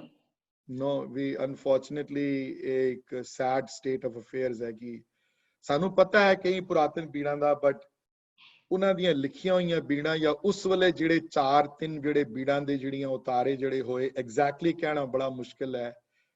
School of thoughts ਹਨ, ਬਟ ਕੋਈ ਖਾਸ ਕੋਈ ਠੋਸ ਕੋਈ ਪ੍ਰੂਫ ਨਹੀਂ ਹੈ ਕਿ ਇਹ ਬੀੜਾਂ ਜਿਹੜੀਆਂ ਹਨ ਉਹੀ ਹਨ ਜਦੋਂ ਉਸ ਵੇਲੇ ਉਤਾਰੇ ਹੋਏ। ਹਾਂ, ਕਈ ਪੁਰਾਤਨ ਬੀੜਾਂ ਜਿਹੜੀਆਂ ਪਟਨਾ ਮਿਲਦੀਆਂ ਹਨ, ਜਿਹੜੀਆਂ ਨਾਂਦੇੜ ਮਿਲਦੀਆਂ ਹਨ, ਜਿਹੜੀਆਂ ਉਹ ਅਸੀਂ ਸਮਝਦੇ ਹਾਂ ਕਿ ਬਹੁਤ ਪੁਰਾਤਨ ਹਨ। 1700s ਵਿੱਚ ਉਹਨਾਂ ਦੀ ਲਿਖਤ ਮੰਨੀ ਗਈ ਹੈ ਜਿਨ੍ਹਾਂ ਦੀ। ਉਹਨਾਂ ਵਿੱਚੋਂ 1-2 ਬੀੜਾਂ ਪੁਰਾਤਨ ਜਿਹੜੀਆਂ ਦਰਬਾਰ ਸਾਹਿਬ ਦੇ ਤੋਸ਼ੇਖਾਨੇ ਵਿੱਚ ਹੀ ਪਈਆਂ ਹੋਈਆਂ ਹਨ। ਲੇਕਿਨ ਇਹ ਕਹਿਣਾ ਬਹੁਤ ਮੁਸ਼ਕਿਲ ਹੈ ਕਿ ਇਹ ਭਾਈ ਮਣੀ ਸਿੰਘਾਂ ਦੀ ਲਿਖਤ ਹੈ ਜਾਂ ਉਹਨਾਂ ਦੀ ਹੱਥੀ ਲਿਖਤ ਹੈ ਜਾਂ ਇਹ ਹਨ। ਸੋ I'm sorry, I wish I had better, ਪਰ ਤੁਸੀਂ ਉਸ ਅੰਦਾਜ਼ਾ ਲਗਾਓ ਕਿ ਉਹ ਕਿਸ ਤਰ੍ਹਾਂ ਹੋ ਸਕਦਾ। ਦੇਖੋ ਤੇ 1707 ਤੋਂ ਲੈ ਕੇ ਤੇ 1770-71 ਤੱਕ, so ਕਿਤਨਾ ਸਾਲ ਹੋ ਗਏ? 70 ਸਾਲ, 65 years। We were chased like animals, ਸਾਡੀ ਲਾਈਫ ਜਿਹੜੀ ਸੀ ਉਹ ਆਮ ਲਾਈਫ ਨਹੀਂ ਸੀ। ਸੋ ਉਹ ਤੁਸੀਂ ਫਿਰ ਕਿਸ ਤਰ੍ਹਾਂ ਤੁਸੀਂ ਕਿੰਜ ਲਵੋਗੇ ਉਸ ਨੂੰ ਤੁਸੀਂ ਕਿਸ ਤਰ੍ਹਾਂ ਆਪਣੇ ਪਹਿਲੇ 2 ਘੱਲੂਘਾਰਿਆਂ ਚੋਂ ਗੁਜ਼ਰੇ ਅਸੀਂ, ਹਾਂਜੀ, ਉਹ ਉੱਥੇ ਕਿੰਨਾ ਟਾਈਮ ਚਲਾ ਗਿਆ। ਸੋ ਉਹਦੇ ਵਿੱਚ ਖਾਣ ਪੀਣ ਦੀ ਕਿੰਨੀ ਦਿੱਕਤ ਸੀ, ਪੈਸੇ ਨਹੀਂ ਸਨ ਕੋਲ, ਰੋਜ਼ ਆਪਣੀ ਜਾਨ ਦੇ ਫਿਕਰ ਪਏ ਰਹਿੰਦੇ ਸਨ, ਵਹੀਰਾਂ ਵਿੱਚ ਰਹਿੰਦੇ ਸਨ ਲੋਕ। ਸੋ ਇਹ ਫਿਰ ਇਸ ਟਾਈਮ ਵਿੱਚ ਸਕਾਲਰਲੀ ਪਰਸੂਟ ਘੱਟ ਹੋ ਚੁੱਕੀ ਸੀ ਬੜੀ। ਗੁਰਦੁਆਰੇ ਦਾ ਪ੍ਰਬੰਧ ਜਾਂ ਉਦਾਸੀਆਂ ਕੋਲ ਸੀ ਜਾਂ ਨਿਰਮਲਿਆਂ ਕੋਲ ਸੀ ਜ਼ਿਆਦਾ। ਰਿਮੈਂਬਰ ਇੱਥੇ ਇੱਕ ਬਹੁਤ ਵੱਡਾ ਇੱਕ ਮੈਂ ਡਿਸਟਿੰਕਸ਼ਨ ਦੇਣਾ ਚਾਹੁੰਦਾ ਹਾਂ ਇੱਥੇ ਕਿ ਸੰਪਰਦਾਈ ਪ੍ਰਥਾ ਦੇ ਵਿੱਚ ਸਿੱਖ ਬਹੁਤ ਸ਼ਸਤਰਧਾਰੀ ਵੀ ਹੈ ਤੇ ਸਕਾਲਰਲੀ ਪਰਸੂਟ ਵੀ ਹੈ ਨਾਲ, ਲੇਕਿਨ ਨਿਰਮਲਿਆਂ ਵਿੱਚ ਨਹੀਂ ਹੈ, ਉਦਾਸੀਆਂ ਵਿੱਚ ਨਹੀਂ ਹੈ। ਇਸੇ ਵਾਸਤੇ ਉਦਾਸੀ ਤੇ ਨਿਰਮਲੇ ਗੁਰਦੁਆਰਿਆਂ ਦੀ ਸੰਭਾਲ ਕਰਦੇ ਰਹੇ, ਲੇਕਿਨ ਸੰਪਰਦਾਈ ਜਿਹੜੇ ਗਿਆਨੀ ਜਿਹੜੇ ਹਨ, ਭਾਈ ਮਣੀ ਸਿੰਘ ਹਰਾਂ ਦੀ ਲਿਨੀਏਜ ਵਿੱਚੋਂ ਜਾਂ ਉਹਨਾਂ ਦੀ ਲਿਨੀਏਜ, ਮੈਨੇ ਬਲੱਡ ਲਿਨੀਏਜ ਦੀ ਗੱਲ ਨਹੀਂ ਕਰ ਰਿਹਾ, ਮੈਂ ਉਹਨਾਂ ਦੀ ਥਿੰਕਿੰਗ ਦੀ ਲਿਨੀਏਜ ਵਿੱਚੋਂ ਜਿਹੜੇ ਸਨ ਅੱਗੇ ਜਾ ਕੇ ਬਾਬਾ ਦੀਪ ਸਿੰਘ ਵਰਗੇ, ਇਹ ਫਿਰ ਸ਼ਸਤਰਧਾਰੀ ਹੋਣ ਦੇ ਨਾਲ ਇਹ ਫਿਰ ਵਹੀਰਾਂ ਵਿੱਚ ਹੀ ਰਹੇ ਤੇ ਨਾਲ ਇਹਨਾਂ ਨੇ ਵੱਧ ਚੜ ਕੇ ਅੱਗੇ ਫਿਰ ਯੁੱਧਾਂ ਵਿੱਚ ਹਿੱਸਾ ਲਿੱਤਾ ਇਹਨਾਂ ਨੇ।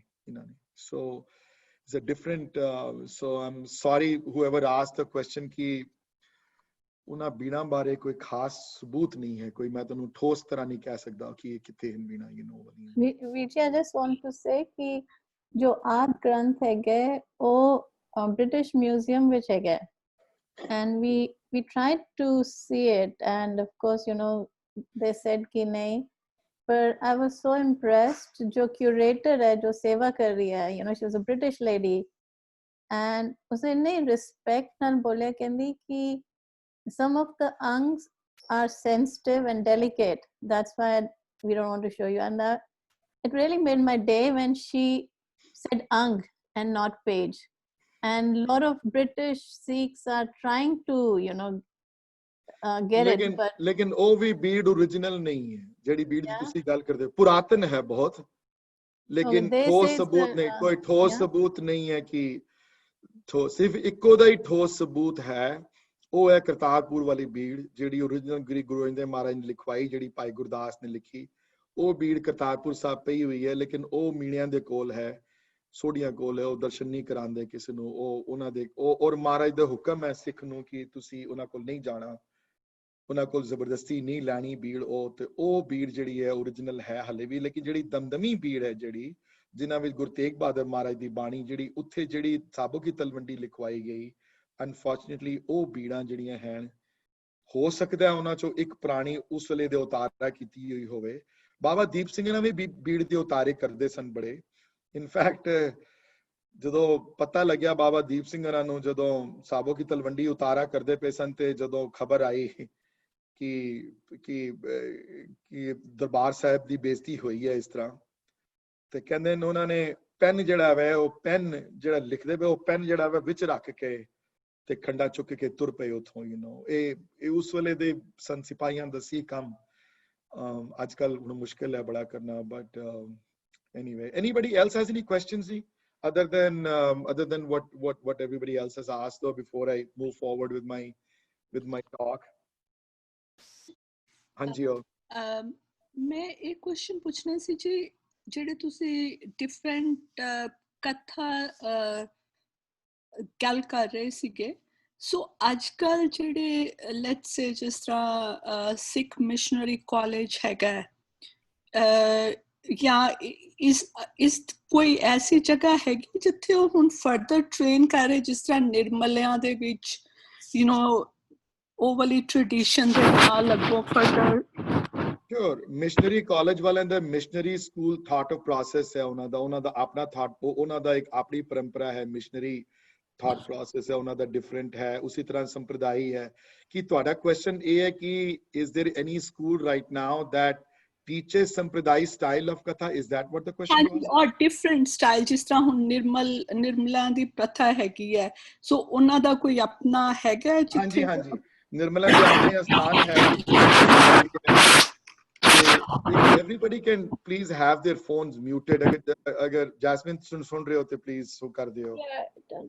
Yeah, so ਨਹੀਂ, yeah, definitely ਸੰਪਰਦਾਈ ਜਿਹੜੀ ਹੈ ਉਹ ਦਮਦਮੀ ਟਕਸਾਲ ਜਿਹੜੀ ਸਭ ਤੋਂ ਵੱਡੀ ਟਕਸਾਲ ਹੈ ਜਿਹੜੀ ਅੰਮ੍ਰਿਤਸਰ ਸਾਹਿਬ, ਦਮਦਮੀ ਟਕਸਾਲ ਦੇ ਜਿਹੜੇ ਕਰੰਟ ਜਿਹੜੀਆਂ ਫੋਲੋਇੰਗ ਜਿਹੜੀਆਂ ਹਨ, ਜਿਹੜੇ ਕਰੰਟ ਤਰੀਕਾ ਹੈ ਸਿਖਲਾਈ ਦਾ, ਉਹ ਸੰਪਰਦਾਈ ਹੈ।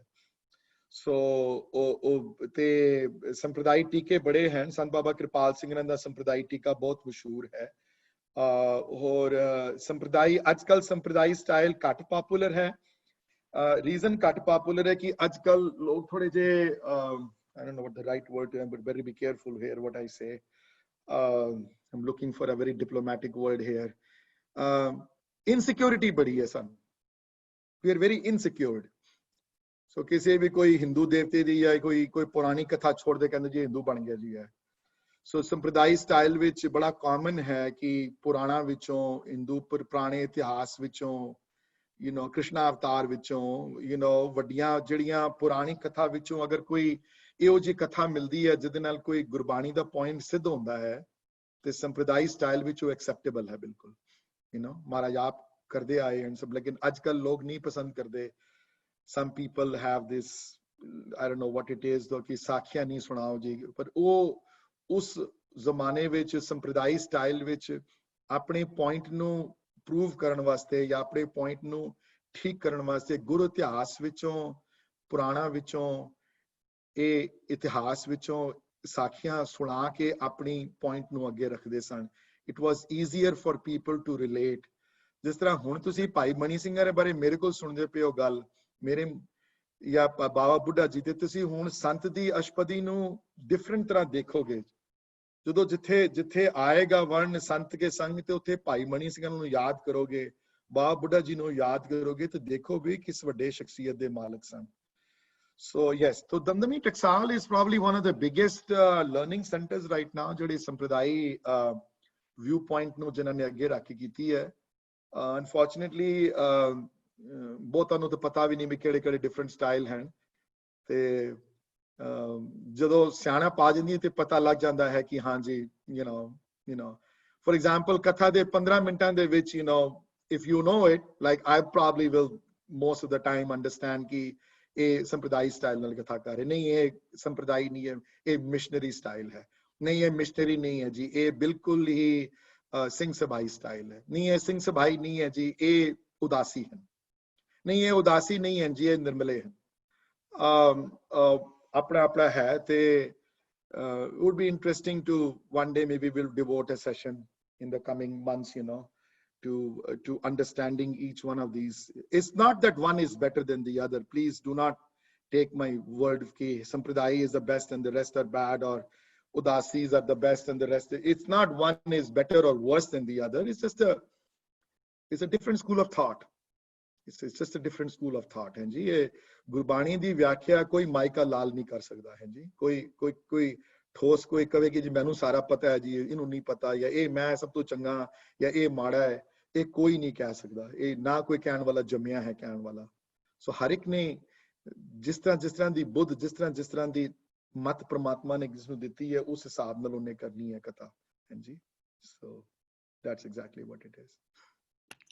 Virji, I have one more question. Going back to the Granth, so ਜਿਹੜਾ ਪੁਰਾਤਨ ਗ੍ਰੰਥ ਸੋਢੀਆਂ ਕੋਲ ਪਿਆ ਹੋਇਆ ਕਰਤਾਰਪੁਰ, ਉਹ ਆਦਿ ਗ੍ਰੰਥ ਹੈਗਾ, ਉਹਦੇ ਵਿੱਚ ਗੁਰੂ ਤੇਗ ਬਹਾਦਰ ਜੀ ਦੀ ਬਾਣੀ ਨਹੀਂ ਹੈਗੀ। That's right. ਉਸ ਗ੍ਰੰਥ ਦਾ, ਉਸ ਬੀੜ ਦਾ ਨਾਂ ਕਰਤਾਰਪੁਰ ਵਾਲੀ ਬੀੜ ਹੈ। ਕਰਤਾਰਪੁਰ ਵਾਲੀ ਬੀੜ, ਉਹ ਬੀੜ ਜਿਹੜੀ ਹੈ ਉਹਦੇ ਲਿਖਾਰੀ ਭਾਈ ਗੁਰਦਾਸ ਹਨ, ਡਿਕਟੇਸ਼ਨ ਦੇਣ ਵਾਲੇ ਗੁਰੂ ਅੰਦੇ ਮਹਾਰਾਜ ਹਨ। ਇਹ ਦਮਦਮੀ ਬੀੜ ਹੈ ਜਿਹੜੀ ਦਮਦਮਾ ਸਾਹਿਬ ਰਚੀ ਗਈ ਹੈ, ਜਿਹੜੀ ਗੁਰਦੁਆਰਿਆਂ 'ਚ ਹੁਣ ਪ੍ਰਕਾਸ਼ਿਤ ਹੈ। ਇਹਦੇ ਡਿਕਟੇਸ਼ਨ ਦੇਣ ਵਾਲੇ ਗੁਰੂ ਗੋਬਿੰਦ ਸਿੰਘ ਜੀ ਹਨ ਤੇ ਟ੍ਰਾਂਸਕ੍ਰਾਈਬ ਲਿਖਣ ਵਾਲੇ ਭਾਈ ਸਾਹਿਬ ਭਾਈ ਮਣੀ ਸਿੰਘ ਹੋਰੀ ਹਨ। ਹਾਂਜੀ, ਸਤਿ ਸ਼੍ਰੀ ਅਕਾਲ ਵੀਰ ਜੀ। ਮੇਰੀ ਕੀ ਕੁਐਸਚਨ ਹੈਗਾ ਵੇ, ਹਾਂਜੀ, ਜਿਹੜਾ ਸੰਪਰਦਾਇ ਸਟਾਈਲ ਹੈ, ਜਿਹੜੀ ਅੱਜ ਕੱਲ ਕਥਾ ਹੁੰਦੀ ਹੈ ਸੂਰਜ ਪ੍ਰਕਾਸ਼ ਚੋਂ, ਜਿਹੜੇ ਕਵੀ ਸੰਤੋਖ ਸਿੰਘ ਹੋਰਾਂ ਦੀ, ਉਹ ਸੰਪਰਦਾਇ ਸਟਾਈਲ ਦੀ ਕਥਾ ਹੈਗੀ ਹੈ ਜਿਹੜੀ ਸ਼ਾਮੀ ਬੰਗਲਾ ਸਾਹਿਬ ਵੀ ਹੁੰਦੀ ਹੈ ਹੋਰ ਗੁਰਦੁਆਰਿਆਂ? ਸੂਰਜ ਪ੍ਰਕਾਸ਼ ਦੀ ਕਥਾ ਸਿਰਫ ਸੰਪਰਦਾਇ ਗਿਆਨੀ ਕਰਦੇ ਹਨ, ਹੋਰ ਕੋਈ ਨਹੀਂ ਕਰਦਾ। ਬਾਈ I don't think so anybody else does it. Almost non-existent ਹੋ ਗਈ ਹੈ ਸੂਰਜ ਪ੍ਰਕਾਸ਼ ਦੀ ਕਥਾ ਹੁਣ ਸਵਾਏ ਵੱਡੇ ਗੁਰਦੁਆਰਿਆਂ ਤੋਂ। As I said before, because ਉਹ ਨਿਰਮਲੇ ਹਨ। ਹੁਣ ਇੱਥੇ ਦੇਖੋ ਆਥਰ ਨਿਰਮਲੇ ਹਨ लेकिन कथा जनरली संप्रदाय ही करते हैं, संप्रदाय ज्ञानी ही करते हैं कथा। ते अजकल हुण नहीं हुण पॉपुलर रहा, यू नो, सो ठीक है, अपनी अपनी बुद्ध दे हिसाब दे नाल है सारा कुछ। नाले अजकल यू नो तर्क वितर्क दा जमाना बड़ा है अजकल लोग हर चीज नु क्वेश्चन करते हैं। वो क्यों कीता जी, फलाने ने की कीता जी, इन्होंने की कीता जी, उसने की कीता जी, गुरु ने क्यों कीता जी, फलाने सिंह ने क्यों कीता जी, ए इंज नहीं है क्यों जी, ओ इंज नहीं है क्यों जी। अजकल शरण आने की गल कर ले। अजकल ये नहीं है कि जो उन्होंने किया वो ठीक किया, असी कौन होंदे हैं सोचण वाले। असी तुसी मेरे गुण अवगुण ना विचार के मेरे ते कृपा करके मैनू नाम नाल जोड़ो। वो बिरती घट गई है लोगों च। हुण बिरती ये है कि ये बाणी गुरु गोबिंद सिंह महाराज दी है ही नहीं, ये उन्हें लिखी नहीं, ये क्यों लिख दिता जी, ये फलान क्यों हो गया जी, क्योंकि मनमत आण नाल अपनी मत ज्यादा यूज करते। अजकल युग यो जिहा है ना, युग तर्क वितर्क का युग है अजकल। सो इस वास्ते बहुते ब्रह्म ज्ञानी नहीं पैदा होंदे, क्योंकि उत्थे बहुत परमात्मा रस्ते चलण वास्ते बहुत ज्यादा निम्रता ते अपनी मत नूं समर्पित करना पैंदा, जिहड़ा करनी बहुत मुश्किल है। लोग अपने आप नूं सियाणा समझदे हैं, लोग अपने आप नूं तर्क वितर्क विच, उस वेले लोग नहीं सन। उस वेले जे पिता ने कहा 8 साल दी उम्र विच कि बेटा जी तुसीं झूठे भांडे मांजणे हैं अगले 4 साल, ते अगले ने ना नहीं की। अगले ने ये नहीं कहा कि पिता जी क्यों मैं क्यों कीरतपुर साहब रह के झूठे भांडे मांजा, मैं ना क्यों होर दूसरे बच्चों वांग खेला जाके। अगले उस वेले जमाना होर सी, टाइम होर सी, बिरती होर सी उस वेले दी। हुण बिरती दूसरी है। हुण छोटे बच्चे क्वेश्चन कर लेंदे हैं मां प्यो नूं। क्वेश्चन आंसर दा युग है अजकल बहुत ज्यादा। ਇਹਦਾ मतलब ये नहीं कि झूठी गल फॉलो ही करी जाए किसी दी। ਇਹਦਾ मतलब है कि निम्रता विच रहना है। निम्रता घट गई है, निम्रता घटण दे नाल तर्क वितर्क ज्यादा है अजकल। हाँ जी। When I forgot completely where I left off now. Sweetie, where did I leave off now? Completely forgot now. Where was I? You were कि सिख सारे जंगलों में चले गए, पर भाई money Singh stayed back at Amritsar। भाई मनी सिंह जी उत्थे ही रहे, दरबार साहब सेवा संभाली। होर एक इशू आ गया बड़ा वड्डा कि भाई बंदा बहादुर की डेथ तो बाद 2 धड़े सिखां च बन गए। उस वेले बड़ा प्रॉब्लम हो गई। एक तत् खालसा जिहड़ी कि ओरिजिनल जिहड़े अमृतधारी खालसा जिहड़े गुरु गोबिंद सिंह महाराज दे बख्शे हुए सिख सन जिहड़े ओरिजिनल, ते एक जिहड़े बंदा बहादुर जी नाल ज्यादा रिलेट करना शुरू कर दिता, उन्हां नूं गुरु रूप विच देखना शुरू जिंदे बंदेई खालसा जिन्हां नूं कहा गया। वो बड़ी प्रॉब्लम आ गई। इन्हां दो दी जिहड़ी डिवीजन जदों हो गई ते मुगलों ने बड़ा फायदा इस गल का उठाया जी। बहुत इन्होंने झूठियां अफवाहां फैला दित्तियां कि माता जी बंदा बहादुर के खिलाफ हो गए हैं, ये वो। मैं उन्हां चक्करां नहीं जाना, मैं बहुत वड्डी वो अलग टॉपिक है गल करन दा। कई हुक्मनामे भी जारी करा दिते उन्हां दे नाम दे उत्ते, हुण प्रूव होंदे हन कि हुक्मनामे जड़े हुण वो ठीक नहीं हन। बॉटम लाइन ये है कि उस वेले माता जी ने स्नेहा भेजिया अमृतसर साहब, कि माता जी ने स्नेहा भेजिया दिल्लियों कि तुसी बैठ के फैसला कराना है। भाई साहब जी ने हुक्मनामे जारी किए, दोनों पंथां नूं अमृतसर साहब बुलाया, प्यार नाल उन्हां नूं समझाया, दोनों धड़ियां नूं एक कीता है। बहुत वड्डा क्रेडिट भाई साहब नूं जांदा है इस गल दा। बहुत प्यार नाल बाणी दे राही उन्हां नूं समझा के सिੱਖੀ दे राह तोड़ के ये जिहड़ी बड़ा वड्डा जिहड़ा मतभेद पैदा होया सी बंदेई खालसा ते तत् खालसा दा, ये भी क्रेडिट भाई मनी सिंह नूं जांदा है तोड़न दा।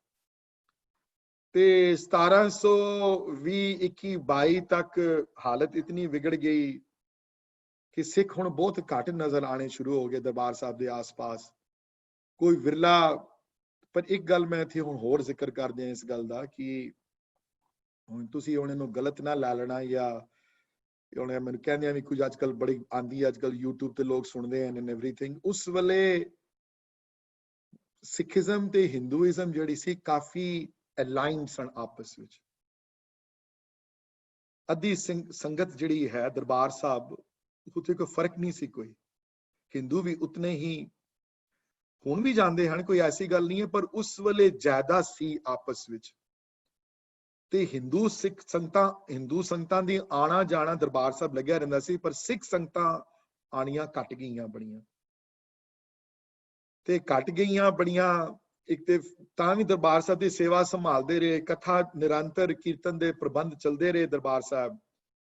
ਰਿਮੈਂਬਰ ਗੁਰੂ ਘਰ ਦੇ ਕੀਰਤਨੀਏ ਉਸ ਵੇਲੇ ਰਬਾਬੀ ਕੀਰਤਨੀਏ ਸਨ ਤੇ ਸਿੱਖ ਘਰ ਦੇ ਵੀ ਆਪਣੇ ਕੀਰਤਨੀਏ ਸਨ। ਰਬਾਬੀ ਮੁਸਲਮਾਨ ਸਨ ਤੇ ਉਹਨਾਂ ਦੀ ਕੋਈ ਰੋਕ ਟੋਕ ਨਹੀਂ ਸੀ, ਕੋਈ ਉਹਨਾਂ ਦੀ ਕੋਈ ਆਣ ਜਾਣ ਚ ਕੋਈ ਇਸ਼ੂ ਨਹੀਂ ਸੀ, ਕੋਈ ਅੰਮ੍ਰਿਤਸਰ ਆਣਾ ਜਾਣਾ ਉਹਨਾਂ ਵਾਸਤੇ ਕੋਈ ਮੁਸ਼ਕਲ ਨਹੀਂ ਸੀ। ਕੀਰਤਨ ਦਾ ਪ੍ਰਬੰਧ ਚੱਲਦਾ ਰਿਹਾ ਦਰਬਾਰ ਸਾਹਿਬ। अर्ली 1730s ਵਿੱਚ ਜ਼ਕਰੀਆ ਖਾਨ ਦੀ ਗਵਰਨਮੈਂਟ ਦੇ ਥੱਲੇ ਬਹੁਤ ਸਖਤੀ ਲਗਾਣੀ ਗਵਰਨਮੈਂਟ ਨੇ ਸ਼ੁਰੂ ਕਰ ਦਿੱਤੀ। ਇਹ ਨਹੀਂ ਆ ਸਕਦਾ, ਉਹ ਨਹੀਂ ਆ ਸਕਦਾ। ਦੋ ਵੱਡੇ ਪੁਰਬ ਮਨਾਏ ਜਾਂਦੇ ਸਨ, ਇੱਕ ਦੀਵਾਲੀ ਦਾ ਤੇ ਇੱਕ ਵਿਸਾਖੀ ਦਾ। ਦੋਨਾਂ ਦੇ ਉੱਤੇ ਰਿਸਟ੍ਰਿਕਸ਼ਨ ਲਗਾਣੀਆਂ ਸ਼ੁਰੂ ਕਰ ਦਿੱਤੀਆਂ। ਦੀਵਾਲੀ ਨਹੀਂ ਮਨਾ ਸਕਦੇ, ਵਿਸਾਖੀ ਨਹੀਂ ਮਨਾ ਸਕਦੇ, ਇਹ ਨਹੀਂ ਕਰ ਸਕਦੇ, ਇੰਨੇ ਪੈਸੇ ਦਿਓ। ਬਾਈ ਦਾ ਵੇ ਇਹ ਕੁਰਾਨ ਵਿੱਚ ਅਨਫੋਰਚੂਨੇਟਲੀ ਹਦੀਸਾਂ ਵਿੱਚ, ਕੁਰਾਨ ਵਿੱਚ ਤੇ ਨਹੀਂ ਮੇਰੀ ਹਦੀਸਾਂ ਵਿੱਚ ਇਹ ਅਲਾਉਡ ਹੈ ਕਿ ਆਮ ਧਰਮਾਂ ਦੇ ਲੋਕ ਜਦੋਂ ਕੋਈ ਚੀਜ਼ ਆਪਣੀ ਮਨਾਣਾ ਚਾਹਣ, ਅਗਰ ਵਿਸਾਖੀ ਮਨਾਣਾ ਚਾਹਣ ਤੇ ਉਹਨਾਂ ਤੇ ਜਜ਼ੀਆ ਲਗਾਣਾ ਜਾਇਜ਼ ਹੈ।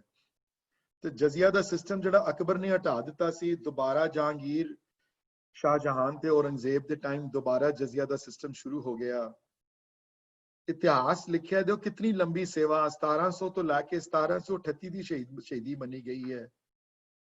ਤਦ ਤੱਕ ਦੀ ਉਮਰ 1644 ਦਾ ਜਨਮ ਹੈ ਉਹਨਾਂ ਦਾ, ਤੇ 90+ ਇਅਰਸ ਦੀ ਏਜ ਤੱਕ ਸੇਵਾ ਕਰਦੇ ਰਹੇ ਹਨ। ਐਂਡ ਤੱਕ ਸੇਵਾ ਜਿਹੜੀ ਹੈ ਹਰਮੰਦਰ ਸਾਹਿਬ ਦੀ ਸੇਵਾ ਆਪਣੀ ਹੱਥੀ ਕਰਦੇ ਰਹੇ ਹਨ ਉਸ ਉਮਰ ਵਿੱਚ ਆ ਕੇ। 1738 ਵਿੱਚ ਕਈਆਂ ਨੇ ਦੀਵਾਲੀ ਲਿਖਿਆ, ਕਈਆਂ ਨੇ ਵਿਸਾਖੀ ਲਿਖਿਆ, ਡਸਨਟ ਮੈਟਰ। ਦੋ ਕਈਆਂ ਨੇ 1737 ਲਿਖਿਆ ਹੈ। ਕਈ ਵਾਰੀ ਰਿਕਾਰਡ ਜਿਹੜੇ ਹਨ ਸਕੈਂਟੀ ਹੋ ਜਾਂਦੇ ਹਨ, doesn't matter which year in which festival it was.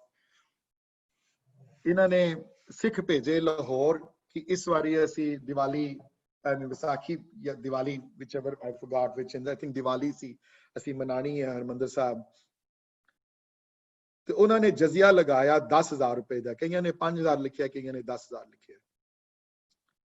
ਤੇ ਜਜ਼ੀਆ ਲੱਗਿਆ ਤੇ ਇਹਨਾਂ ਨੇ ਜਜ਼ੀਆ ਦੇਣ ਨੂੰ ਇਨਕਾਰ ਨਹੀਂ ਕੀਤਾ। ਇਹਨਾਂ ਨੇ ਕਿਹਾ ਅਸੀਂ ਜਜ਼ੀਆ ਦੇ ਦਿਆਂਗੇ, ਸਾਨੂੰ ਲੇਕਿਨ ਇਜਾਜ਼ਤ ਦਿੱਤੀ ਜਾਵੇ ਅੰਮ੍ਰਿਤਸਰ ਸਾਹਿਬ ਦੀਵਾਲੀ ਮਨਾਉਣ ਦੀ। ਜਜ਼ੀਆ ਦੇਣ ਚੋਂ ਰਾਜ਼ੀ ਹੋ ਗਏ। ਜਜ਼ੀਆ ਦੀ ਰਕਮ ਮੁਕਰਰ ਹੋ ਗਈ। ਹੁਕਮਨਾਮੇ ਭੇਜ ਦਿੱਤੇ ਗਏ ਆਸ-ਪਾਸ ਦੇ ਸਿੱਖ ਸੰਗਤਾਂ ਨੂੰ ਕਿ ਕਿਸੇ ਗੱਲ ਦੀ ਰੋਕ ਟੋਕ ਨਹੀਂ ਹੋਏਗੀ, ਜਜ਼ੀਆ ਦਿੱਤਾ ਜਾਏਗਾ ਗਵਰਨਮੈਂਟ ਨੂੰ, ਤੁਸੀਂ ਹਰਮੰਦਰ ਸਾਹਿਬ ਪੁੱਜ ਕੇ ਦੀਵਾਲੀ ਮਨਾਣੀ ਹੈ। ਇੱਥੇ ਇਹ ਖਬਰ ਜੋ ਸੁਣੀ ਤੇ 2 ਦਿਨਾਂ ਬਾਅਦ ਖਬਰ ਇਹਨਾਂ ਨੂੰ ਖਬਰ ਪਈ ਲਾਹੌਰ ਤੋਂ, ਇਹ ਵੀ ਖਬਰ ਆਈ ਕਿ ਇਹ ਸਾਜ਼ਿਸ਼ ਹੈ ਗਵਰਨਮੈਂਟ ਦੀ। ਇਹ ਚਾਹੁੰਦੇ ਹਨ ਇੱਕ ਜਗ੍ਹਾ ਸਿੱਖ ਇਕੱਠੇ ਹੋਵਣ ਤੇ ਘੇਰਾ ਮਾਰ ਕੇ ਇਹਨਾਂ ਨੂੰ ਇੱਕੋ ਜਗ੍ਹਾ ਖਤਮ ਕਰ ਦਈਏ ਸਾਰਿਆਂ ਨੂੰ। ਤੇ ਇਹਦਾ ਮਾਸਟਰਮਾਈਂਡ ਹੋਰ ਕੋਈ ਨਹੀਂ, ਜ਼ਕਰੀਆ ਖਾਨ ਦਾ right hand person Lakhpat Rai ਸੀ। ਉਹੀ ਲਖਪਤ ਰਾਏ ਜਿਹਨੇ ਛੋਟੇ ਘੱਲੂਘਾਰੇ ਵਿੱਚ ਇੰਨਾ ਵੱਡਾ ਰੋਲ ਨਿਭਾਇਆ। ਜਦੋਂ ਭਾਈ ਸਾਹਿਬ ਨੂੰ ਇਸ ਗੱਲ ਦਾ ਪਤਾ ਲੱਗਿਆ ਕਿ ਇਹ ਵੱਡੀ ਸਾਜ਼ਿਸ਼ ਕੀਤੀ ਜਾ ਰਹੀ ਹੈ, ਭਾਈ ਸਾਹਿਬ ਨੇ ਫਿਰ ਦੁਬਾਰਾ ਹੁਕਮਨਾਮੇ ਭੇਜ ਕੇ ਸਿੱਖ ਸੰਗਤਾਂ ਨੂੰ ਬੇਨਤੀ ਕੀਤੀ ਕਿ ਕੋਈ ਨਾ ਆਵੇ ਅੰਮ੍ਰਿਤਸਰ, ਕਿਸੇ ਦੀ ਆਉਣ ਦੀ ਲੋੜ ਨਹੀਂ। ਤੇ ਜੇ ਨਹੀਂ ਆਇਆ ਕੋਈ ਉਸ ਵੇਲੇ ਆਫ ਕੋਰਸ, ਤੇ ਗਵਰਨਮੈਂਟ ਦੈਨ ਡਿਮਾਂਡਡ ਦ ਜਜ਼ੀਆ ਕਿ ਤੁਸੀਂ ਜਜ਼ੀਆ ਦੇਣ, ਤੁਹਾਡੇ ਸਿਗਨੇਚਰ ਹੋਏ ਹਨ, ਤੁਸੀਂ ਇਹ ਟੈਕਸ ਦਿਓ। ਉਹਨਾਂ ਨੇ ਕਿਹਾ ਅਸੀਂ ਦੇ ਨਹੀਂ ਸਕਦੇ ਕਿਉਂਕਿ ਸਿੱਖ ਸੰਗਤਾਂ ਆਈਆਂ ਨਹੀਂ, ਤੁਹਾਡੇ ਮਨ 'ਚ ਵੈਰ ਵਿਰੋਧ ਸੀ ਬੜਾ, ਤੁਸੀਂ ਓਨੈਸਟਲੀ ਗੱਲ ਨਹੀਂ ਕੀਤੀ ਸਾਰੀ, ਇਸ ਵਜ੍ਹਾ ਨਾਲ ਕੰਮ ਹੋਇਆ। ਉਹਨਾਂ ਦੀ ਗੱਲ ਮੰਨੀ ਨਹੀਂ ਗਈ ਤੇ ਉਹਨਾਂ ਨਾਲ ਜਿਤਨੇ ਸਿੱਖ ਅੰਮ੍ਰਿਤਸਰ ਦੇ ਸਨ ਸਾਰਿਆਂ ਨੂੰ ਉਹਨਾਂ ਨੇ ਅਰੈਸਟ ਕਰ ਲਿੱਤਾ, ਉਹਨਾਂ ਦੇ ਘਰ-ਬਾਰ ਜ਼ਬਤ ਕਰ ਲਿੱਤੇ ਸਾਰੇ। ਦਰਬਾਰ ਸਾਹਿਬ ਦੀ ਬੇਇੱਜ਼ਤੀ ਕਰਨੀ ਸ਼ੁਰੂ ਕਰ ਦਿੱਤੀ। ਭਾਈ ਸਾਹਿਬ ਜੀ ਨੂੰ ਅਰੈਸਟ ਕਰਕੇ ਲਾਹੌਰ ਲਿਆ ਦਿਆ ਗਿਆ। ਇਤਿਹਾਸਕਾਰਾਂ ਨੇ ਲਿਖਿਆ ਹੈ ਕਿ ਲਾਹੌਰ ਜੇਲ੍ਹ ਖਾਨੇ ਵਿੱਚ ਉਹ ਥੋੜੇ ਦਿਨ ਰਹੇ ਤੇ ਉੱਥੇ ਵੀ ਗੁਰਬਾਣੀ ਦੀ ਕਥਾ ਸਿੰਘਾਂ ਨਾਲ ਕਰਦੇ ਰਹੇ। ਬੜੀ ਗੁਰਬਾਣੀ ਕੰਠ ਸੀ ਉਹਨਾਂ ਨੂੰ, ਆਪਣੀ ਹੱਥੀਂ ਪੀੜ ਲਿਖੀ ਸੀ ਉਹਨਾਂ ਨੇ, ਮਾਹਿਰ ਸਨ ਆਪ ਗੁਰਬਾਣੀ ਪੜ੍ਹਨ ਵਿੱਚ ਤੇ ਸਭ ਕੁਝ ਕਰਨ ਵਿੱਚ। ਤੇ ਉੱਥੇ ਫਿਰ ਉਹਨਾਂ ਨੂੰ ਉੱਥੇ ਸ਼ਹੀਦੀ, ਉਹਨਾਂ ਨੂੰ ਬੜੇ ਬੁਰੀ ਤਰੀਕੇ ਨਾਲ ਬੰਦ ਕਟਵਾ ਕੇ ਉਹਨਾਂ ਦੀ ਸ਼ਹੀਦੀ ਹੋਈ। 94 ਸਾਲ ਦੀ ਅਵਸਥਾ ਵਿੱਚ, 94 years old, ਮੈਂ ਕਹਿੰਦਾ 94 year old ਕਿਸੇ ਜੈਂਟਲਮੈਨ ਨੂੰ ਦੁਸ਼ਮਣ ਹੀ ਵੱਡੇ ਤੋਂ ਵੱਡਾ ਹੋਵੇ ਤੇ ਕਹਿੰਦਾ ਬੰਦਾ ਬਿਰਧ ਹਨ, ਵੱਡੇ ਹਨ, ਇਹਨਾਂ ਦੀ ਇੱਜ਼ਤ ਮਾਨ ਉਸ ਵੱਡੇ ਬ੍ਰਹਮ ਗਿਆਨੀ ਦੀ। ਬਟ ਇਤਨਾ ਬਾਣੀ ਦਾ ਇਤਨਾ ਪ੍ਰਤਾਪ ਹੈ, ਸੰਤ ਸਿਪਾਹੀ ਹਨ, ਉਹਨਾਂ ਨੂੰ ਤਲਵਾਰ ਨਾਲ ਕੀ ਡਰ ਹੋਣਾ, ਉਹਨਾਂ ਨੂੰ ਕਿਸੇ ਦਾ ਡਰ ਨਹੀਂ ਹੋਣਾ ਕਿਸੇ ਚੀਜ਼ ਦਾ। ਇਤਿਹਾਸ ਲਿਖਿਆ ਹੈ ਕਿ ਉਹਨਾਂ ਦੇ ਬੰਦ ਉਹਨਾਂ ਦੇ ਨਸ ਬੰਦ ਕਟਵਾਏ ਉਹਨਾਂ ਨੇ ਆਪਣੇ, ਤੇ ਇਹ ਮਹਾਨ ਸ਼ਹੀਦੀ ਉੱਥੇ ਉਹਨਾਂ ਨੇ ਲਾਹੌਰ ਪ੍ਰਾਪਤ ਕੀਤੀ। ਨੱਖਾ ਜਿੱਥੇ ਜਗ੍ਹਾ ਹੈ ਸ਼ਹੀਦਗੰਜ ਗੁਰਦੁਆਰਾ, ਰੀਸੈਂਟਲੀ ਮੈਂ ਸੁਣਿਆ ਕਿ ਉਹ ਜਿਹੜਾ ਸ਼ਹੀਦਗੰਜ ਵਿੱਚ ਜਿਹੜੀ ਇੱਕ ਪਾਰਟਿਕੂਲਰ ਸਥਾਨ ਸੀ ਉਹ ਤਬਾਹ ਹੋ ਗਿਆ, ਹੁਣ ਉਹ ਨਹੀਂ ਹੈ। ਮੈਂ YouTube ਤੇ ਉਸ ਦਿਨ ਵੀਡੀਓ ਦੇਖੀ ਉਸ ਗੱਲ ਦੀ ਰੀਸੈਂਟਲੀ। ਪਹਿਲੇ ਵੀ ਬੜੀਆਂ ਲਾਸੂਟ ਚੱਲੇ ਉਸ ਗੁਰਦੁਆਰੇ ਦੇ ਉੱਤੇ ਬ੍ਰਿਟਿਸ਼ ਗਵਰਨਮੈਂਟ ਦੇ ਟਾਈਮ ਦੇ ਵੀ, ਔਰ ਸੁਪਰੀਮ ਕੋਰਟ ਬ੍ਰਿਟਿਸ਼ ਗਵਰਨਮੈਂਟ ਦੀ ਪ੍ਰਿਵੀ ਕਾਉਂਸਲ ਤੱਕ ਗਿਆ ਮਾਮਲਾ ਇਹ, ਤੇ ਹੁਣ obviously the British government has no say in that, and then the right wing ਜਿਹੜੇ element ਹਨ ਜਿਹੜੇ ਪਾਕਿਸਤਾਨ ਵਿੱਚ, ਉਹ ਉੱਥੇ ਉਹ ਨਹੀਂ ਬਣਨ ਦਿੰਦੇ ਸਨ ਇਹ ਯਾਦਗਾਰ ਜਿਹੜੀ ਹੈ ਉਹਨਾਂ ਦੀ। ਤੇ ਇਹ ਸ਼ਹੀਦੀ 1738 ਵਿੱਚ ਜਿਹੜੇ ਪਿਛਲੇ ਹਫਤੇ ਉਹਨਾਂ ਦੀ ਸ਼ਹੀਦਤ ਦਾ ਦਿਨ ਸੀ, ਇਹ ਮਨਾਇਆ ਉਹਨਾਂ ਨੇ। ਮੈਂ ਸੋਚਿਆ ਉਹਨਾਂ ਦੀ ਲਾਈਫ ਬਾਰੇ ਤੁਹਾਨੂੰ ਜਾਣੂ ਕਰਾਵਾਂ ਕਿ ਖਾਲੀ ਨਾ ਹੀ ਸੁਣਿਆ ਨਹੀਂ, ਕੌਣ ਸਨ। ਤੇ ਇੱਕ ਹੁਕਮਨਾਮਾ ਜਿਹੜਾ ਪ੍ਰਕਾਸ਼ਿਤ ਰੂਪ ਵਿੱਚ ਮਿਲਦਾ ਹੈ, let me read it out to you guys. ਇਹ ਹੁਕਮਨਾਮਾ ਜਦੋਂ ਦਰਬਾਰ ਸਾਹਿਬ ਜਦੋਂ ਹੁਕਮ ਹੋਇਆ ਤੁਸੀਂ ਜਾਓ ਸੇਵਾ ਸੰਭਾਲੋ ਜਾ ਕੇ, ਇਹ ਹੁਕਮਨਾਮਾ ਮਹਾਰਾਜ ਦੇ 10ਵੇਂ ਪਾਤਸ਼ਾਹ ਦੇ ਦਸਤਖਤ ਹੋਏ ਹਨ ਇਸ ਹੁਕਮਨਾਮੇ ਤੇ ਇਸ ਹੁਕਮਨਾਮੇ ਵਿੱਚ ਉਹਨਾਂ ਨੂੰ ਅੰਮ੍ਰਿਤਸਰ ਭੇਜਿਆ ਗਿਆ ਤੇ ਇਹ ਵੀ ਨਾਲ ਸੁਨੇਹਾ ਦਿੱਤਾ ਕਿ ਤੁਸੀਂ ਮੇਰੇ ਫਰਜ਼ੰਦ ਹੋ, ਵਰਡ ਆਏ ਹਨ, ਤੁਸੀਂ ਮੇਰੇ ਬੇਟੇ ਹੋ, ਤੁਸੀਂ ਮੇਰੇ ਬੇਟੇ ਵਰਗੇ ਹਨ ਇਹ ਮੇਰੇ, ਤੇ ਇਹਨਾਂ ਨੂੰ ਜੋ ਤੁਸੀਂ ਸੋਨਾ ਜਾਂ ਸ਼ਸਤਰ ਜਾਂ ਜੋ ਵੀ ਤੁਸੀਂ ਜੋ ਦਿਓਗੇ ਇਹ ਸਮਝੋ ਕਿ ਮੈਨੂੰ ਮਿਲਣਗੇ, ਉਹ ਇਹ ਮੇਰੇ ਨੁਮਾਇੰਦੇ ਬਣ ਕੇ ਜਾ ਰਹੇ ਹਨ। ਇਹ ਅਨੰਦਪੁਰ ਸਾਹਿਬ ਤੋਂ ਹੁਕਮਨਾਮਾ ਜਾਰੀ ਹੋਇਆ, ਡੇਟ ਲਿਖੀ ਹੋਈ ਹੈ ਥੱਲੇ ਅਨੰਦਪੁਰ ਸਾਹਿਬ ਦੀ, ਮੋਹਰ ਹੈ ਅਨੰਦਪੁਰ ਸਾਹਿਬ ਦੀ। ਤੇ ਇਹ ਹੁਕਮਨਾਮਾ ਮੈਂ ਪੜ੍ਹ ਕੇ ਸੁਣਾਉਂਦਾ ਤੁਹਾਨੂੰ। ਇਹ ਹੁਕਮਨਾਮਾ ਗੁਰੂ ਗੋਬਿੰਦ ਸਿੰਘ ਮਹਾਰਾਜ ਦੇ 10ਵੇਂ ਪਾਤਸ਼ਾਹ ਦੇ ਹੱਥ ਲਿਖਿਆ ਹੁਕਮਨਾਮਾ ਹੈ। ਸ਼ੁਰੂ ਹੁੰਦਾ ਹੈ, ਇੱਕ ਓंकार सतगुरु प्रसाद श्री सतगुरु जी की आज्ञा है। ये बड़ी कॉमन वर्ड शुरू होते सन जो कि ये आज्ञा है, ये कोई मतलब कोई बेनती नहीं है, कोई ये मेरा हुक्म है मेरा।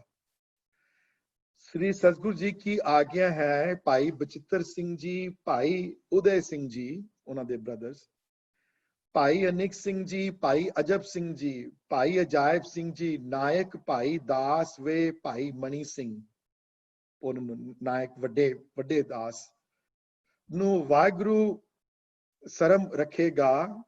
ਤੁਸੀਂ ਮੇਰੇ ਪੁੱਤਰ ਫਰਜ਼ੰਦ ਖਾਨਜਾਦ ਹੋ, ਤੁਸਾਂ ਉੱਪਰ ਮੇਰੀ ਖੁਸ਼ੀ ਹੈ। ਸਭ ਵਰਤਾਰੇ ਕੀ ਖੁਸ਼ੀ ਮਹਿਤਰਮ ਹੋ। ਕਈ ਜਗ੍ਹਾ ਪ੍ਰੋਨਾਂਸੀਏਸ਼ਨ ਦਾ ਫਰਕ ਹੈ ਕਿਉਂਕਿ ਜਿਹੜੀ ਉਹ ਵਰਡ ਲਿਖੇ ਬੜੇ ਕਲੈਰਿਟੀ ਨਹੀਂ ਹੈ। ਹੋਰ ਕੋਡੀ ਦੰਬੜੀ ਪੈਸਾ ਧੇਲਾ ਰੁਪਇਆ ਰਚਿਆ ਦਾ ਜੋ ਸਾਨੂੰ ਦੇਗਾ, ਇਹ ਮੇਰੇ ਫਰਜ਼ੰਦ ਹਨ। ਜੋ ਤੁਸੀਂ ਇਹਨਾਂ ਨੂੰ ਦਿਓਗੇ ਸਮਝ ਲਓ ਇਹ ਮੇਰੇ ਪੁੱਤਰਾਂ ਨੂੰ ਦਿੱਤੇ ਹਨ ਤੁਸੀਂ। ਇਹ ਗੁਰੂ ਘਰ ਵਿੱਚ ਜਾਣਗੇ। ਸਿੱਖ ਪੁੱਤਾ ਸੇਵਾ ਦਾ ਵੇਲਾ ਹੈ, ਇਹ ਸੇਵਾ ਦਾ ਵੇਲਾ ਹੈ। ਜੋ ਲੋਚ ਕੇ ਸੇਵਾ ਕਰੇਗਾ ਤੂੰ ਸਾਡੇ ਸੇਵਾ ਦਰਗਾਹ ਥਾਈ ਪਵੇਗੀ। ਤੁਸਾਂ ਉੱਪਰ ਵਾਹਿਗੁਰੂ ਰੱਖਿਆ ਕਰੇਗਾ। ਸੰਵਤ 1760 ਮਿਤੀ ਕੱਤਕ ਪਹਿਲੀ ਦਾ ਲਿਖਿਆ ਹੋਇਆ ਹੁਕਮਨਾਮਾ 10ਵੇਂ ਪਾਤਸ਼ਾਹ ਦੇ ਦਸਤਖਤ ਹਨ ਇਸ ਹੁਕਮਨਾਮੇ ਤੇ।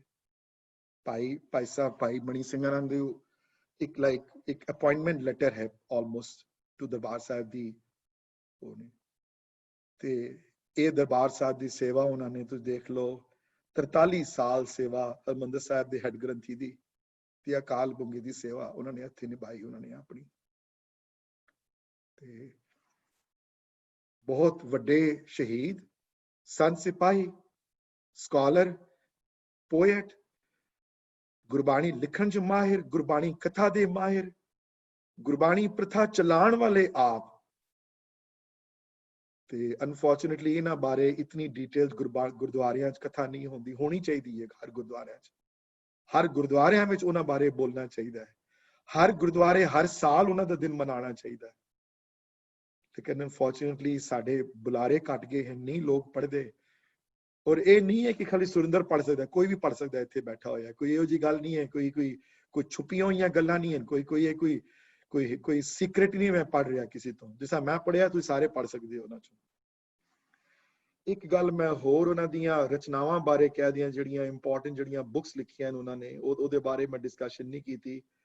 that is the last thing I want to talk about if I can find it। ਇੱਕ ਤੇ ਜਿਹੜੀ ਸਭ ਤੋਂ ਵੱਡੀ ਜਿਹੜੀ ਉਹਨਾਂ ਦੀ ਜਿਹੜੀਆਂ ਬੁੱਕਸ ਜਿਹੜੀਆਂ ਹਨ ਉਹ ਹੈ ਗਿਆਨ ਰਤਨਾਵਲੀ ਜਿਹੜੀ ਲਿਖੀ ਉਹਨਾਂ ਨੇ। ਜਿਹੜੀ ਗਿਆਨ ਰਤਨਾਵਲੀ ਬੜੀ ਫੇਮਸ ਬੁੱਕ ਹੈ ਉਹਨਾਂ ਦੀ ਗਿਆਨ ਰਤਨਾਵਲੀ, ਜਿਹਦੇ ਵਿੱਚ ਗੁਰੂ ਨਾਨਕ ਪਾਤਸ਼ਾਹ ਦੀ ਜਨਮ ਸਾਖੀ ਜਿਹੜੀ ਆਲਮੋਸਟ ਕਹਿ ਲਓ ਉਹ ਗਿਆਨ ਰਤਨਾਵਲੀ ਉਹਨਾਂ ਦੀ ਲਿਖੀ ਹੋਈ ਹੈ। ਪੂਰੀ ਤਰ੍ਹਾਂ ਤੇ ਮੌਜੂਦ ਨਹੀਂ ਹੈ but abridged form is available। ਫਿਰ ਦੂਸਰੀ ਜਿਹੜੀ ਬੁੱਕ ਜਿਹੜੀ ਹੈ ਮੇਰੀ ਫੇਵਰੇਟ ਹੈ ਭਗਤ ਰਤਨਾਵਲੀ, ਸਿੱਖਾਂ ਦੀ ਭਗਤ ਮਾਲਾ, ਬੰਸੀ ਨਾਵਾ ਜਿਹੜਾ ਲਿਖਿਆ ਉਹਨਾਂ ਦੇ ਭਗਤਾਂ ਦਾ। ਅੱਜ ਕੱਲ ਕੌਣ ਪੜ੍ਹਦਾ ਇਹਨਾਂ ਬੁੱਕਾਂ ਨੂੰ, ਬਟ ਇਹ ਖਾਲੀ ਥਿਓਰੀਟੀਕਲ ਨੇਮਸ ਹੀ ਹਨ। ਇਹ ਉਹਨਾਂ ਨੇ ਬੁੱਕ ਲਿਖੀ, ਬੜੀ ਇੰਪੋਰਟੈਂਟ ਬੁੱਕ ਸੀ। ਉਸ ਤੋਂ ਇਲਾਵਾ ਉਹਨਾਂ ਦੀਆਂ ਇੱਕ ਹੋਰ ਬੁੱਕ ਕਈ ਆਥਰ ਮੰਨਦੇ ਹਨ ਕਿ ਨਹੀਂ, ਦਸਤੂਰੇ ਅਮਲ, ਉਹਨਾਂ ਨੇ ਫਾਰਸੀ ਵਿੱਚ ਵੀ ਬੜੇ ਲਿਖੀਆਂ ਬੁੱਕਸ। ਕਵਿਤਾਵਾਂ ਉਹਨਾਂ ਦੀਆਂ ਕਈਆਂ ਨਹੀਂ ਮਿਲਦੀਆਂ। ਉਹਨਾਂ ਨੇ ਇੱਕ ਬੀੜਾਂ ਜਿਹੜੀਆਂ ਉਹਨਾਂ ਦੇ ਹੱਥ ਦੀਆਂ ਲਿਖੀਆਂ ਹੋਈਆਂ ਹੈ ਉਹਨਾਂ ਦੀਆਂ, ਤੇ ਇੱਕ ਚਿੱਠੀ ਜਿਹੜੀ ਮਿਲਦੀ ਹੈ ਦਸਮ ਬਾਣੀ ਦੇ ਉੱਤੇ, ਜਿਹੜੀ ਚਿੱਠੀ ਜਿਹੜੀ ਫੇਮਸ ਜਿਹੜੀ ਲੈਟਰ ਜਿਹੜੀ ਉਹਨਾਂ ਨੇ ਮਾਤਾਵਾਂ ਨੂੰ ਲਿਖੀ ਜਿਹੜੀ। ਸੋ ਇਹ ਉਹਨਾਂ ਦੀਆਂ ਵੱਡੀਆਂ ਰਚਨਾਵਾਂ ਹਨ ਜਿਹੜੀਆਂ ਉਪਲਬਧ ਹਨ ਅੱਜ ਕੱਲ। ਬੜੀਆਂ ਰਚਨਾਵਾਂ ਜਿਹੜੀਆਂ ਹਨ ਉਹਨਾਂ ਦੀਆਂ ਚਲੀਆਂ ਗਈਆਂ ਹੋਣੀਆਂ ਜਿਹੜੀਆਂ ਨਹੀਂ ਮਿਲਦੀਆਂ ਜਿਹੜੀਆਂ। So as you can see ਕਿ ਸਕਾਲਰ ਦੇ ਨਾਲ ਤਲਵਾਰ ਦੇ ਵੀ ਬਹੁਤ ਵੱਡੇ ਧਨੀ ਸਨ ਆਪ। So I'm going to stop here. I think I am done as much as I wanted to say, and I wanted to share his life with you। ਸਾਰੀ ਸੰਗਤ ਨੂੰ ਉਹਨਾਂ ਦੀ ਲਾਈਫ ਬਾਰੇ ਉਹਨਾਂ ਬਾਰੇ ਪਤਾ ਹੋਵੇ ਕੌਣ ਸਨ। ਹਾਂਜੀ Surinder ji, what about you did not mention shayad about the Dasam Granth also? ਹਾਂਜੀ, ਸੋ ਉਸ ਚਿੱਠੀ ਵਿੱਚ ਦਸਮ ਬਾਣੀ ਦੇ ਉੱਤੇ ਉਹਨਾਂ ਦਾ ਸਪੇਸ਼ ਟਿੱਪਣੀ ਹੈ, ਸਪੈਸ਼ਲੀ ਚਰਿਤਰੋਪਾਖਿਆਨ ਦੇ ਉੱਤੇ ਉਹਨਾਂ ਨੇ ਲਿਖਿਆ ਹੈ ਕਿ ਇਹ ਚਿੱਠੀਆਂ ਮੈਂ ਤੁਹਾਡੇ ਹੱਥ ਭੇਜ ਰਿਹਾ। ਉਹ ਚਿੱਠੀ PDF ਕਾਪੀ ਉਸ ਚਿੱਠੀ ਦੀ ਤੁਹਾਨੂੰ ਮਿਲ ਜਾਏਗੀ, ਤੁਹਾਨੂੰ ਇਟਸ ਅਵੇਲੇਬਲ। ਪਰ ਅੱਜ ਕੱਲ ਐਜ਼ ਆਈ ਸੈਡ ਬਿਫੋਰ, ਜਿਹਨੇ ਗੱਲ ਨਹੀਂ ਮੰਨਣੀ ਨਾ, ਜਿਹਨੇ ਗੱਲ ਨੇ धिकार ਕਰਨਾ ਹੈ, ਉਹ ਫਿਰ 1000 ਗੱਲਾਂ ਫਿਰ ਲੱਗੇ ਲਗਾ ਲੈਣਗੇ, ਇਹ ਚਿੱਠੀ ਗਲਤ ਹੈ ਜੀ, ਇਹ ਚਿੱਠੀ ਝੂਠੀ ਹੈ ਜੀ, ਇਹ ਚਿੱਠੀ ਹੈ। So that's why ਅੱਜ ਕੱਲ ਮੈਂ ਪਹਿਲੇ ਕਹਿ ਜੀ ਕਿ ਤਰਕ ਵਿਤਰਕ ਦਾ ਜ਼ਮਾਨਾ ਹੈ ਅੱਜ ਕੱਲ। ਸੋ ਚਿੱਠੀ ਅਵੇਲੇਬਲ ਹੈ। ਮਾਤਾ ਜੀ ਅੱਗੇ ਚਿੱਠੀ ਲਿਖੀ ਉਹਨਾਂ ਨੇ ਕਿ ਜਿਤਨੀ ਮੈंने ਬਾਣੀ, ਮੈਂ ਦਸਮ ਬਾਣੀ ਜਿੰਨੀ ਮੈਂ ਕਰ ਸਕਿਆ ਸੰਗ੍ਰਹਿ ਉਹ ਮੈਂ ਭੇਜੀ ਹੈ।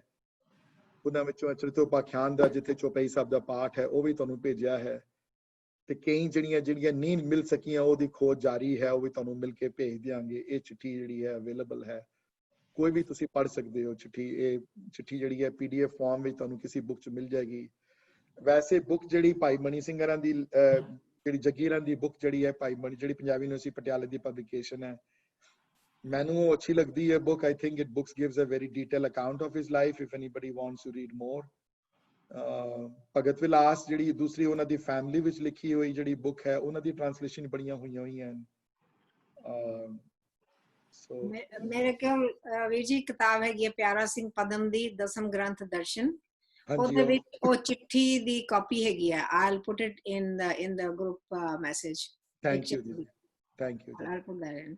Thank you। ਪਿਆਰਾ ਸਿੰਘ ਪਦਮ ਹਰਾਂ ਨੇ ਦਸਮ ਬਾਣੀ ਦੇ ਉੱਤੇ ਹਾਂ ਉਹ ਚਿੱਠੀ ਜਿਹੜੀ ਹੈ ਉਹ ਬਹੁਤ ਅੱਛੀ ਬੁੱਕ ਹੈ। This is a very good book that discusses that। But ਮੇਰੀ ਬਸ ਇਹੀ ਹੈ ਕਿ ਇੱਕ ਰਿਕੁਐਸਟ ਹੈ। I know ਵੀਰ ਜੀ, I see him also ਬੈਠੇ ਹੋਏ ਨੇ ਅੱਜ, ਬੜੀ ਦੇਰ ਬਾਅਦ ਦੇਖਿਆ ਵੀਰ ਜੀ ਤੁਹਾਨੂੰ ਅੱਜ ਮੈਂ ਤੁਸੀਂ ਗੁਰਦੁਆਰੇ ਸੇਵਾ ਸੰਭਾਲਦੇ ਪਏ ਸੀ। ਬਲਦੇਵ ਸਿੰਘ ਦੀ ਗੱਲ ਕਰਦਾ ਪਿਆ ਮੈਂ, ਤੇ ਕਿ ਗੁਰਦੁਆਰਿਆਂ ਵਿੱਚ ਇੰਨਾ ਵੱਡੀ ਸਿੱਖ ਜਿਹੜੀਆਂ ਪਰਸਨੈਲਿਟੀਜ਼ ਹਨ ਜਿਹੜੀਆਂ ਵੱਡੀਆਂ, ਜੇ ਗੁਰਦੁਆਰਿਆਂ ਵਿੱਚ ਇਹਨਾਂ ਦੀ ਕਥਾ ਨਹੀਂ ਹੋਏਗੀ, ਜੇ ਸੰਗਤ ਨੂੰ ਨਹੀਂ ਪਤਾ ਲੱਗੇਗਾ ਤੇ ਕਿਸ ਤਰ੍ਹਾਂ ਗੱਲ ਬਣੇਗੀ? ਹਾਂਜੀ ਦੱਸੋ ਮੈਨੂੰ ਤੁਸੀਂ। ਸਾਡੇ ਬੱਚਿਆਂ ਨੂੰ ਜੇ ਨਹੀਂ ਦੱਸੋਗੇ ਭਾਈ ਮਨੀ ਸਿੰਘਾਂ ਦੇ ਬਾਰੇ, ਕਿਸ ਸ਼ਖਸੀਅਤ ਦੇ ਮਾਲਕ ਸਨ, ਕਿਤਨੀਆਂ ਵੱਡੀਆਂ ਉਹਨਾਂ ਦੀਆਂ ਦੇਣ ਹਨ ਗੁਰੂ ਪੰਥ ਨੂੰ, ਜੇ ਇਹ ਨਹੀਂ ਦੱਸਾਂਗੇ ਆਪਣੇ ਬੱਚਿਆਂ ਨੂੰ, ਆਪਣੇ ਸੰਗਤਾਂ ਨਾਲ ਇਹ ਗੱਲ ਜਦੋਂ ਨਹੀਂ ਸ਼ੇਅਰ ਕਰਾਂਗੇ ਤੇ ਕਿੰਝ ਗੱਲ ਬਣੇਗੀ ਸਾਡੀ? ਇਹ ਬਹੁਤ ਇੰਪੋਰਟੈਂਟ ਹੈ। ਜਿਨ੍ਹਾਂ ਦੇ ਹੱਥ ਗੁਰਦੁਆਰਿਆਂ ਦਾ ਕੰਟਰੋਲ ਹੈ, ਜਿਨ੍ਹਾਂ ਦੇ ਹੱਥ ਗੁਰਦੁਆਰੇ ਚਲਾਉਣ ਦੀ ਹੈ, ਇਹ ਉਹਨਾਂ ਅੱਗੇ ਮੇਰੀ ਹੱਥ ਜੋੜ ਕੇ ਬੇਨਤੀ ਹੈ ਕਿ ਉਹਨਾਂ ਦੇ ਚਲੋ ਸਾਲ 'ਚ ਇੱਕ ਵਾਰੀ ਉਹਨਾਂ ਦੀ ਸ਼ਹੀਦੀ ਵਾਲੇ ਦਿਨ ਉਹਨਾਂ ਨੂੰ ਜ਼ਰੂਰ ਉਹ ਦਿਨ ਸਮਰਪਿਤ ਕੀਤਾ ਜਾਏ ਉਹਨਾਂ ਨੂੰ, ਤੇ ਸਾਰੀ ਸਿੱਖ ਸੰਗਤ ਨੂੰ ਇਹ ਉਚੇਚੇ ਤੌਰ ਤੇ ਉਹਨਾਂ ਬਾਰੇ ਹਰ ਤੌਰ ਤੇ ਸੈਮੀਨਾਰ ਕਰਵਾਏ ਜਾਣ। ਮੈਂ ਆਪਣੀ ਕਲਾਸ ਤੇ ਕਰਦਾ ਹੀ ਆ, ਉੱਥੇ ਤੇ ਕਰਦੇ ਹੀ ਸੀ ਗੁਰਦੁਆਰੇ। ਹੁਣ ਕਲਾਸਾਂ ਨਹੀਂ ਹੁੰਦੀਆਂ ਬਿਕਾਜ਼ COVID-19 ਦੀ ਵਜ੍ਹਾ ਦੇ ਨਾਲ ਘਰ ਆ ਗਏ ਹਾਂ ਵਾਪਸ। ਪਰ ਜੇ ਬਾਬਾ ਬੁੱਢਾ ਜੀ ਬਾਰੇ, ਜੇ ਭਾਈ ਨੰਦ ਲਾਲ ਜੀ ਬਾਰੇ, ਜੇ ਭਾਈ ਮਣੀ ਸਿੰਘਾਂ ਬਾਰੇ, ਜੇ ਅਸੀਂ ਗੱਲ ਨਹੀਂ ਕਰਾਂਗੇ ਇਹਨਾਂ ਦੀ, ਤਾਂ ਕੌਣ ਗੱਲ ਕਰੇਗਾ ਇਹਨਾਂ ਬਾਰੇ? ਕੌਣ ਦੱਸੇਗਾ ਇਹਨਾਂ ਬਾਰੇ? ਕਿਸਾਂ ਜਾਣੂ ਹੋਏਗੀ ਸਿੱਖ ਸੰਗਤ? ਆਪ ਕਿਸੇ ਨੇ ਤੇ ਪੜ੍ਹਨੀਆਂ ਨਹੀਂ, ਮੈਨੂੰ ਪਤਾ ਹੈ ਬਹੁਤ ਮੁਸ਼ਕਿਲ ਹੈ। ਕਹਿ ਕੇ ਮੈਂ ਥੱਕ ਗਿਆ। ਮੈਂ ਗੁਰਦੁਆਰੇ ਲੜ ਕੇ ਲਾਇਬ੍ਰੇਰੀ ਬਣਾਈ, ਉੱਥੇ ਪਹਿਲੇ ਲੈਂਕਰਸ਼ਿਪ ਲੜਾਈ ਕਰਦਾ ਰਿਹਾ, ਫਿਰ ਇੱਥੇ ਕਹਿ ਕੇ ਲਾਇਬ੍ਰੇਰੀ ਬਣਾਈ। ਵੀਰ ਜੀ ਨੇ ਕਿਹਾ ਬਣਾ ਲਓ, ਬਣਾ ਦਿੱਤੀ ਇਤਨੀ ਖੁਸ਼ੀ ਨਾਲ। ਕੋਈ ਪੜ੍ਹਨ ਨਹੀਂ ਆਉਂਦਾ, ਸਾਲ ਬੀਤ ਜਾਂਦਾ ਹੈ, ਕੋਈ ਗੁਰਦੁਆਰਾ ਦੀ ਇੱਕ ਕਿਤਾਬ ਚੈੱਕਆਊਟ ਨਹੀਂ ਹੁੰਦੀ। ਸੋ ਜੇ ਅਸੀਂ ਨਹੀਂ ਦੱਸਾਂਗੇ ਤੇ ਕੌਣ ਦੱਸੇਗਾ, ਇਹ ਦੱਸੋ। ਸੋ ਇਹ ਮੇਰੀ ਹੱਥ ਜੋੜ ਕੇ ਬੇਨਤੀ ਹੈ, ਜਿਨ੍ਹਾਂ ਦੇ ਹੱਥ ਗੁਰਦੁਆਰਿਆਂ ਦਾ ਪ੍ਰਬੰਧ ਹੈ, ਜਿਨ੍ਹਾਂ ਦੀ ਚਲਦੀ ਹੈ ਗੁਰਦੁਆਰਿਆਂ ਪ੍ਰਬੰਧ ਵਿੱਚ, ਜੇ ਉਹ ਇਨ ਮਹਾਨ ਸ਼ਖਸੀਅਤ ਬਾਰੇ ਜੇ ਸਿੱਖ ਸੰਗਤਾਂ ਨੂੰ ਨਹੀਂ ਜਾਣੂ ਕਰਾਣਗੇ ਤੇ ਕਿੰਝ ਗੱਲ ਬਣੇਗੀ। ਹਾਂਜੀ ਵੀਰ ਜੀ, ਤੁਸੀਂ ਕੁਝ ਕਹਿਣਾ ਚਾਹੁੰਦੇ ਹੋ? ਮੈਂ ਬੇਨਤੀ ਕਰਾਂ ਆਪ ਜੀ ਨੂੰ, ਬਈ ਅਸੀਂ ਸਾਰੇ ਇੱਕੋ ਜਿਹੇ ਹਾਂ, ਚਲਦੀ ਕਿਸੇ ਦੀ ਨਹੀਂ, ਮੇਰੀ ਵੀ ਨਹੀਂ ਚੱਲਦੀ। ਤੇ ਆਪਾਂ ਕੋਸ਼ਿਸ਼ ਕਰਾਂਗੇ ਆਉਣ ਵਾਲੇ ਸਮੇਂ ਵਿੱਚ ਜਦੋਂ ਗੁਰੂ ਘਰ ਖੁੱਲਣਗੇ ਸਹੀ ਤਰੀਕੇ ਨਾਲ, ਤੇ ਆਪਣੀਆਂ ਸੇਵਾਵਾਂ ਦੇ ਥਰੂ ਆਪਾਂ ਸੰਗਤਾਂ ਨੂੰ ਜਾਣੂ ਕਰਵਾਇਆ ਕਰਾਂਗੇ ਇਹਨਾਂ ਮਹਾਨ ਗੁਰਸਿੱਖਾਂ ਬਾਰੇ, ਯੋਧਿਆਂ ਬਾਰੇ, ਸੂਰਬੀਰਾਂ ਬਾਰੇ, ਜਿਨ੍ਹਾਂ ਨੇ ਇੰਨੀਆਂ ਕੁਰਬਾਨੀਆਂ ਕਰਕੇ ਕੌਮ ਨੂੰ ਜਿੰਦਾ ਰੱਖਿਆ, ਗੁਰੂ ਸਾਹਿਬ ਦੇ ਦਰਸ਼ਨ ਦਿਦਾਰੇ ਵੀ ਕੀਤੇ, ਤੇ ਕਥਾ ਤੇ ਗੁਰਬਾਣੀ ਦੇ ਰਾਹੀਂ ਸੰਗਤਾਂ ਨੂੰ ਗੁਰੂ ਨਾਲ ਜੋੜਿਆ। ਸੋ ਅਸੀਂ ਕੋਸ਼ਿਸ਼ ਕਰਾਂਗੇ ਆਉਣ ਵਾਲੇ ਸਮੇਂ ਵਿੱਚ ਜਦੋਂ ਵੀ ਗੁਰਦੁਆਰੇ ਖੁੱਲਣਗੇ, ਆਪ ਜੀ ਦੇ ਨਾਲ ਲਿੰਕ ਕਰਕੇ ਆਪਾਂ ਜ਼ਰੂਰ ਆਪ ਜੀ ਨੂੰ ਟਾਈਮ ਦਿਆ ਕਰਾਂਗੇ, ਤਾਂ ਕਿ ਸੰਗਤਾਂ ਨੂੰ ਆਪਾਂ ਦੱਸ ਸਕੀਏ ਇਹਨਾਂ ਗੁਰਸਿੱਖਾਂ ਬਾਰੇ। ਥੈਂਕ ਯੂ ਵੀਰ ਜੀ, ਥੈਂਕ ਯੂ। ਹਾਂਜੀ, ਹੋਰ ਵੀ ਜਿਹੜੇ ਸੁਣ ਰਹੇ ਨੇ ਇਸ ਵੇਲੇ, ਜਿਨ੍ਹਾਂ ਦੇ ਹੱਥ ਗੁਰਦੁਆਰੇ ਦਾ ਪ੍ਰਬੰਧ ਹੈ, ਜਿਨ੍ਹਾਂ ਦੇ who have a say in what goes on their gurdwaras, though ਮੇਰੀ ਇਹ ਹੱਥ ਜੋੜ ਕੇ ਬੇਨਤੀ ਹੈ ਕਿ ਤੁਸੀਂ ਜਿੱਥੇ ਗੁਰਪੁਰਬ ਮਨਾਉਂਦੇ ਹੋ, ਉੱਥੇ ਇਹਨਾਂ ਵੱਡਿਆਂ ਨੂੰ ਨਾ ਭੁੱਲੋ। ਇਹਨਾਂ ਨੂੰ ਜੇ ਇਹਨਾਂ ਨੂੰ ਭੁੱਲ ਗਏ ਤੁਸੀਂ, ਤੇ ਫਿਰ ਬਹੁਤ ਵੱਡਾ ਨੁਕਸਾਨ ਸਿੱਖ ਪੰਥ ਨੂੰ ਪਹੁੰਚੇਗਾ। ਭਾਈ ਨੰਦ ਲਾਲ, ਭਾਈ ਬਾਬਾ ਬੁੱਢਾ ਜੀ, ਭਾਈ ਗੁਰਦਾਸ, ਭਾਈ ਸਾਹਿਬ ਭਾਈ ਮਣੀ ਸਿੰਘ ਹੋਰੀ, ਭਾਈ ਸਾਹਿਬ ਭਾਈ ਵੀਰ ਸਿੰਘ ਹੋਰੀ, ਭਾਈ ਕਾਨ ਸਿੰਘ ਨਾਭਾ, ਗਿਆਨੀ ਦਿੱਤ ਸਿੰਘ ਹੋਰੀ, ਇਹ ਵੱਡੀਆਂ ਭਾਈ ਜੋਤ ਸਿੰਘ ਹੋਰੀ, ਇਹ ਬਹੁਤ ਵੱਡੀਆਂ ਸਿੱਖ ਸ਼ਖਸੀਅਤ ਹਨ, ਜਿਨ੍ਹਾਂ ਦੀ ਕੀਤਾ ਕੋਈ ਮੋੜ ਨਹੀਂ ਸਕਦੇ ਵੱਡਾ। ਕੀਰਤਨੀਆਂ ਵਿੱਚੋਂ ਭਾਈ ਜਵਾਲਾ ਸਿੰਘ ਹੋਰੀ, ਭਾਈ ਸਮੁੰਦ ਸਿੰਘ ਹੋਰੀ, ਇਹਨਾਂ ਬਾਰੇ ਵੀ ਡਿਸਕਸ ਕਰਨਾ ਚਾਹੀਦਾ ਹੈ। ਕਿਤਨਾ ਵੱਡਾ ਯੋਗਦਾਨ ਇਹਨਾਂ ਨੇ ਗੁਰਮਤ ਸੰਗੀਤ ਨੂੰ ਸੰਗੀਤ ਰਾਹੀਂ ਦਿੱਤਾ ਹੈ। ਜੇ ਇਹਨਾਂ ਨੂੰ ਨਹੀਂ ਭੁੱਲਣਾ, ਜਿੱਥੇ ਗੁਰਪੁਰਬ ਮਨਾਉਂਦੇ ਹਾਂ, ਜਿੱਥੇ ਵੱਡੇ ਗੁਰੂਆਂ ਨੂੰ ਉਹਨਾਂ ਨੂੰ ਯਾਦ ਕਰਦੇ ਹਾਂ, ਉਹ ਰੂਟੀਨ ਬਣ ਗਿਆ ਹੈ। ਉਸ ਰੂਟੀਨ ਵਿੱਚੋਂ ਨਿਕਲ ਕੇ ਇਹ ਮੇਰੀ ਹੱਥ ਜੋੜ ਕੇ ਬੇਨਤੀ ਹੈ, ਜਿਨ੍ਹਾਂ ਦੇ ਹੱਥ ਗੁਰਦੁਆਰਿਆਂ ਦਾ ਪ੍ਰਬੰਧ ਹੈ, ਜਿਨ੍ਹਾਂ ਦੇ ਹੱਥ ਉਹ ਨੌਲੇਜਬਲ ਬੰਦਿਆਂ ਨੂੰ ਬੁਲਾਉਣ, ਜਿਨ੍ਹਾਂ ਨੂੰ ਸੋਝੀ ਹੋਵੇ ਇਸ ਬਾਰੇ, ਜਿਹੜੇ ਸਮਝਦੇ ਹੋਣ ਇਹਨਾਂ ਨੂੰ, ਜਿਹੜਾ ਇਹਨਾਂ ਦੀ ਲਾਈਫ ਬਾਰੇ ਪੜ੍ਹਿਆ ਹੋਵੇ, ਤੇ ਉਹਨਾਂ ਨੂੰ ਪੜ੍ਹ ਕੇ ਬੁਲਾ ਕੇ ਸੁਣਾਵਣ ਜੀ। ਹਾਂਜੀ। So I'm going to end my class now. If nobody has any questions, though, I'm done speaking, Hanji, for today. It's 10:16 right now. I'm 2 minutes over. I'm going to wait a couple of seconds, maybe 10 seconds, 15 seconds more, if somebody has any questions or any comments for that matter. And then otherwise we will end the class. Birji, ਜਿਹੜੀਆਂ ਗੁਰਦੁਆਰੇ library ਦੇ ਵਿੱਚ books ਹਨ, ਉਹ ਹੁਣ ਜਿੱਦਾਂ ਘਰ ਬੈਠੇ ਹੋ ਚੈੱਕ ਆਊਟ ਕਰਵਾ ਸਕਦੇ ਹੋ? ਚੈੱਕ ਆਊਟ ਤੇ ਸਾਰੇ ਕਰਵਾ ਲੈਂਦੇ ਨੇ, ਵਾਪਸ ਕਿਤਾਬਾਂ ਕੋਈ ਨਹੀਂ ਦਿੰਦਾ। ਨਹੀਂ, That's what to but so ਮੈਂ ਇੱਕ ਰੂਲ ਬਣਾਇਆ ਸੀ, ਉਹ ਮੈਂ ਰੂਲ ਤੇ ਟਿਕਿਆ ਹੋਇਆ ਕਿ reference book I will not allow to be taken out. Unfortunately, I found out in February that some people took out the reference book. Maybe I guess other people have the keys to that. And those several reference books are missing. I do not know who took them. I have no idea who took them, but they never gave it back. So the answer is no, I will not allow the reference book to be taken out of the library. Already, because ये किताबां मंगानियां मुश्किल हैं, फिर मलिक वीर जी ਨੂੰ ਫਿਰ ਕਹਿ ਕੇ ਦੁਬਾਰਾ ਕਿਤਾਬਾਂ ਮੰਗਵਾਉਣੀਆਂ ਪੈਣਗੀਆਂ ਸਿੰਘ ਬ੍ਰਦਰਸ ਤੋਂ, ਸਾਡੇ ਵਾਸਤੇ ਮੰਗਵਾਉਣੀਆਂ ਮੁਸ਼ਕਿਲ ਹਨ। ਜਿਨ੍ਹਾਂ ਨੂੰ ਪੜ੍ਹਨ ਦਾ ਹੈ ਸ਼ੌਂਕ, ਸਾਰੀਆਂ ਕਿਤਾਬਾਂ ਅੱਜਕੱਲ PDF ਫਾਰਮ ਵਿੱਚ ਜਨਰਲੀ ਸਪੀਕਿੰਗ sikhbookclub.com ਤੇ ਤੁਹਾਨੂੰ ਮਿਲ ਜਾਣਗੀਆਂ, ਤੁਸੀਂ ਉੱਥੋਂ ਮੰਗਾ ਕੇ ਲੈ ਲਓ। ਤੇ ਤੇ ਹੁਣ ਕੋਵਿਡ ਦੇ ਟਾਈਮ ਤੁਸੀਂ PDF ਹੀ ਪੜੋ ਤੇ ਬੈਟਰ ਹੈ, ਕਿਉਂਕਿ ਆਲਰੇਡੀ ਬੜੀਆਂ ਕਿਤਾਬਾਂ ਉੱਥੇ ਲੋਕ ਲੈ ਗਏ ਜਿਹਨਾਂ ਨੇ ਵਾਪਿਸ ਨਹੀਂ ਕੀਤੀਆਂ। ਤਾਂ ਮੇਰੀ ਰეკਮੈਂਡੇਸ਼ਨ ਹੈ ਕਿ ਗੁਰਦੁਆਰੇ ਤੋਂ ਕਿਤਾਬਾਂ ਜਿਹੜੀਆਂ ਲਾਇਬ੍ਰੇਰੀ 'ਚ ਹੀ ਰਹਿਣ ਦਿਓ। let that be the part of the library ਤੇ you know, but as you said ਕਿ ਕੋਈ ਪੜ੍ਹਦਾ ਨਹੀਂ generally speaking, so I'm sorry to say this but that's the honest truth, you know, so ਹਾਂਜੀ ਕੋਈ ਹੋਰ ਕੋਈ ਕਮੈਂਟ ਹੋਏ ਜੀ, ਕੋਈ ਭਾਈ ਸਾਹਿਬ ਦੀ ਲਾਈਫ ਬਾਰੇ ਜਾਂ ਉਹਨਾਂ ਦੇ ਬਾਰੇ ਕੋਈ ਕੁਐਸਚਨ ਹੋਵੇ ਤੇ ਮੈਂ ਡੈਫੀਨਿਟਲੀ ਆਨਸਰ ਕਰਾਂਗਾ। ਵੀਰ ਜੀ ਕਾਹਨ ਸਿੰਘ ਨਾਭਾ ਜੀ ਦੀ ਬੁੱਕ ਕਿੱਥੋਂ ਮਿਲ ਸਕਦੀ ਹੈ ਜਾਂ ਕਿਸੇ ਪ੍ਰੇਮੀ ਕੋਲ ਹੋਵੇ ਪੜ੍ਹਨ ਵਾਸਤੇ? ਤੁਸੀਂ ਆਈ ਥਿੰਕ sikhbookclub.com ਤੇ ਜਾ ਕੇ ਤੁਸੀਂ ਕਿਹੜੀ ਬੁੱਕ ਬਾਰੇ ਗੱਲ ਕਰਦੇ, ਉਹਨਾਂ ਦੀ ਪਾਰਟਿਕੂਲਰ ਬੁੱਕ ਦਾ ਮਹਾਨ ਕੋਸ਼ ਜਿਹੜੀ ਹੈ ਉਹ ਬੁੱਕ ਨਹੀਂ ਹੈ, ਦੈਟਸ ਐਨ ਇਨਸਾਈਕਲੋਪੀਡੀਆ ਹੈ। ਅੱਛਾ ਜੀ, that is not a book to read, so ਤੁਸੀਂ ਜਾਂ ਉਹਦੀ ਕਾਪੀ ਤੇ ਤੁਹਾਨੂੰ ਇੰਟਰਨੈਟ ਤੇ ਵੀ ਮਿਲ ਜਾਏਗੀ। ਠੀਕ ਹੈ ਜੀ ਹਾਂਜੀ, but as I said that's not it's not something that you can read, it's something that you can look up a word. If you have a question on a word you can look it up। ਠੀਕ ਹੈ, thank you ਜੀ, thank you. no problem। ਹਾਂਜੀ ਮੈਂ ਦੱਸਣਾ ਸੀਗਾ ਸਰੀ ਤੋਂ ਗੁਰਦੁਆਰੇ ਦਾ ਆਂਦਾ ਪ੍ਰੋਗਰਾਮ, ਉਹ ਚ ਮਨੀ ਸਿੰਘ ਜੀ ਦਾ ਪੂਰਾ ਵੀਕ ਉਹਨਾਂ ਨੇ ਪਾਠ ਵੀ ਰੱਖੇ ਔਰ ਪੂਰਾ ਦੱਸਦੇ ਵੀ ਰਹੇ ਸਾਰਾ ਦਿਨ। ਮੈਂ ਵੀ ਸੁਣਦੀ ਰਹੀ, ਮੈਨੂੰ ਸਾਰੀਆਂ ਗੱਲਾਂ ਉਹਦੇ ਨਾਲ ਮਿਲਦੀਆਂ ਯਾਦ ਆਉਂਦੀਆਂ। ਬੜਾ ਅੱਛਾ ਗੁਰਦੁਆਰਾ ਤੋਂ ਡਾਇਰੈਕਟ ਹੈ, ਸਾਰਾ ਦਿਨ ਆਂਦਾ ਸਰੀ ਦਾ। very good, ਚਲੋ I'm very happy to hear that ਕਿ ਹਾਂ 760 ਨੰਬਰ ਉਹਦਾ ਚੈਨਲ ਦਾ, ਗੁਰ ਕੀ ਬਾਣੀ ਚੈਨਲ, ਸਾਰਾ ਦਿਨ ਆਂਦਾ, ਬੜਾ ਅੱਛਾ। ਉਹ ਵੀਕ ਮਨਾਉਂਦੇ ਫਿਰ ਏਦਾਂ ਸਾਰਿਆਂ ਨੂੰ। ਥੈਂਕ ਯੂ ਜੀ, ਥੈਂਕ ਯੂ। ਚਲੋ anybody else has to say something ji, otherwise I'm going to end now। Revi ji, thank you so much Veer ji for giving us such good information।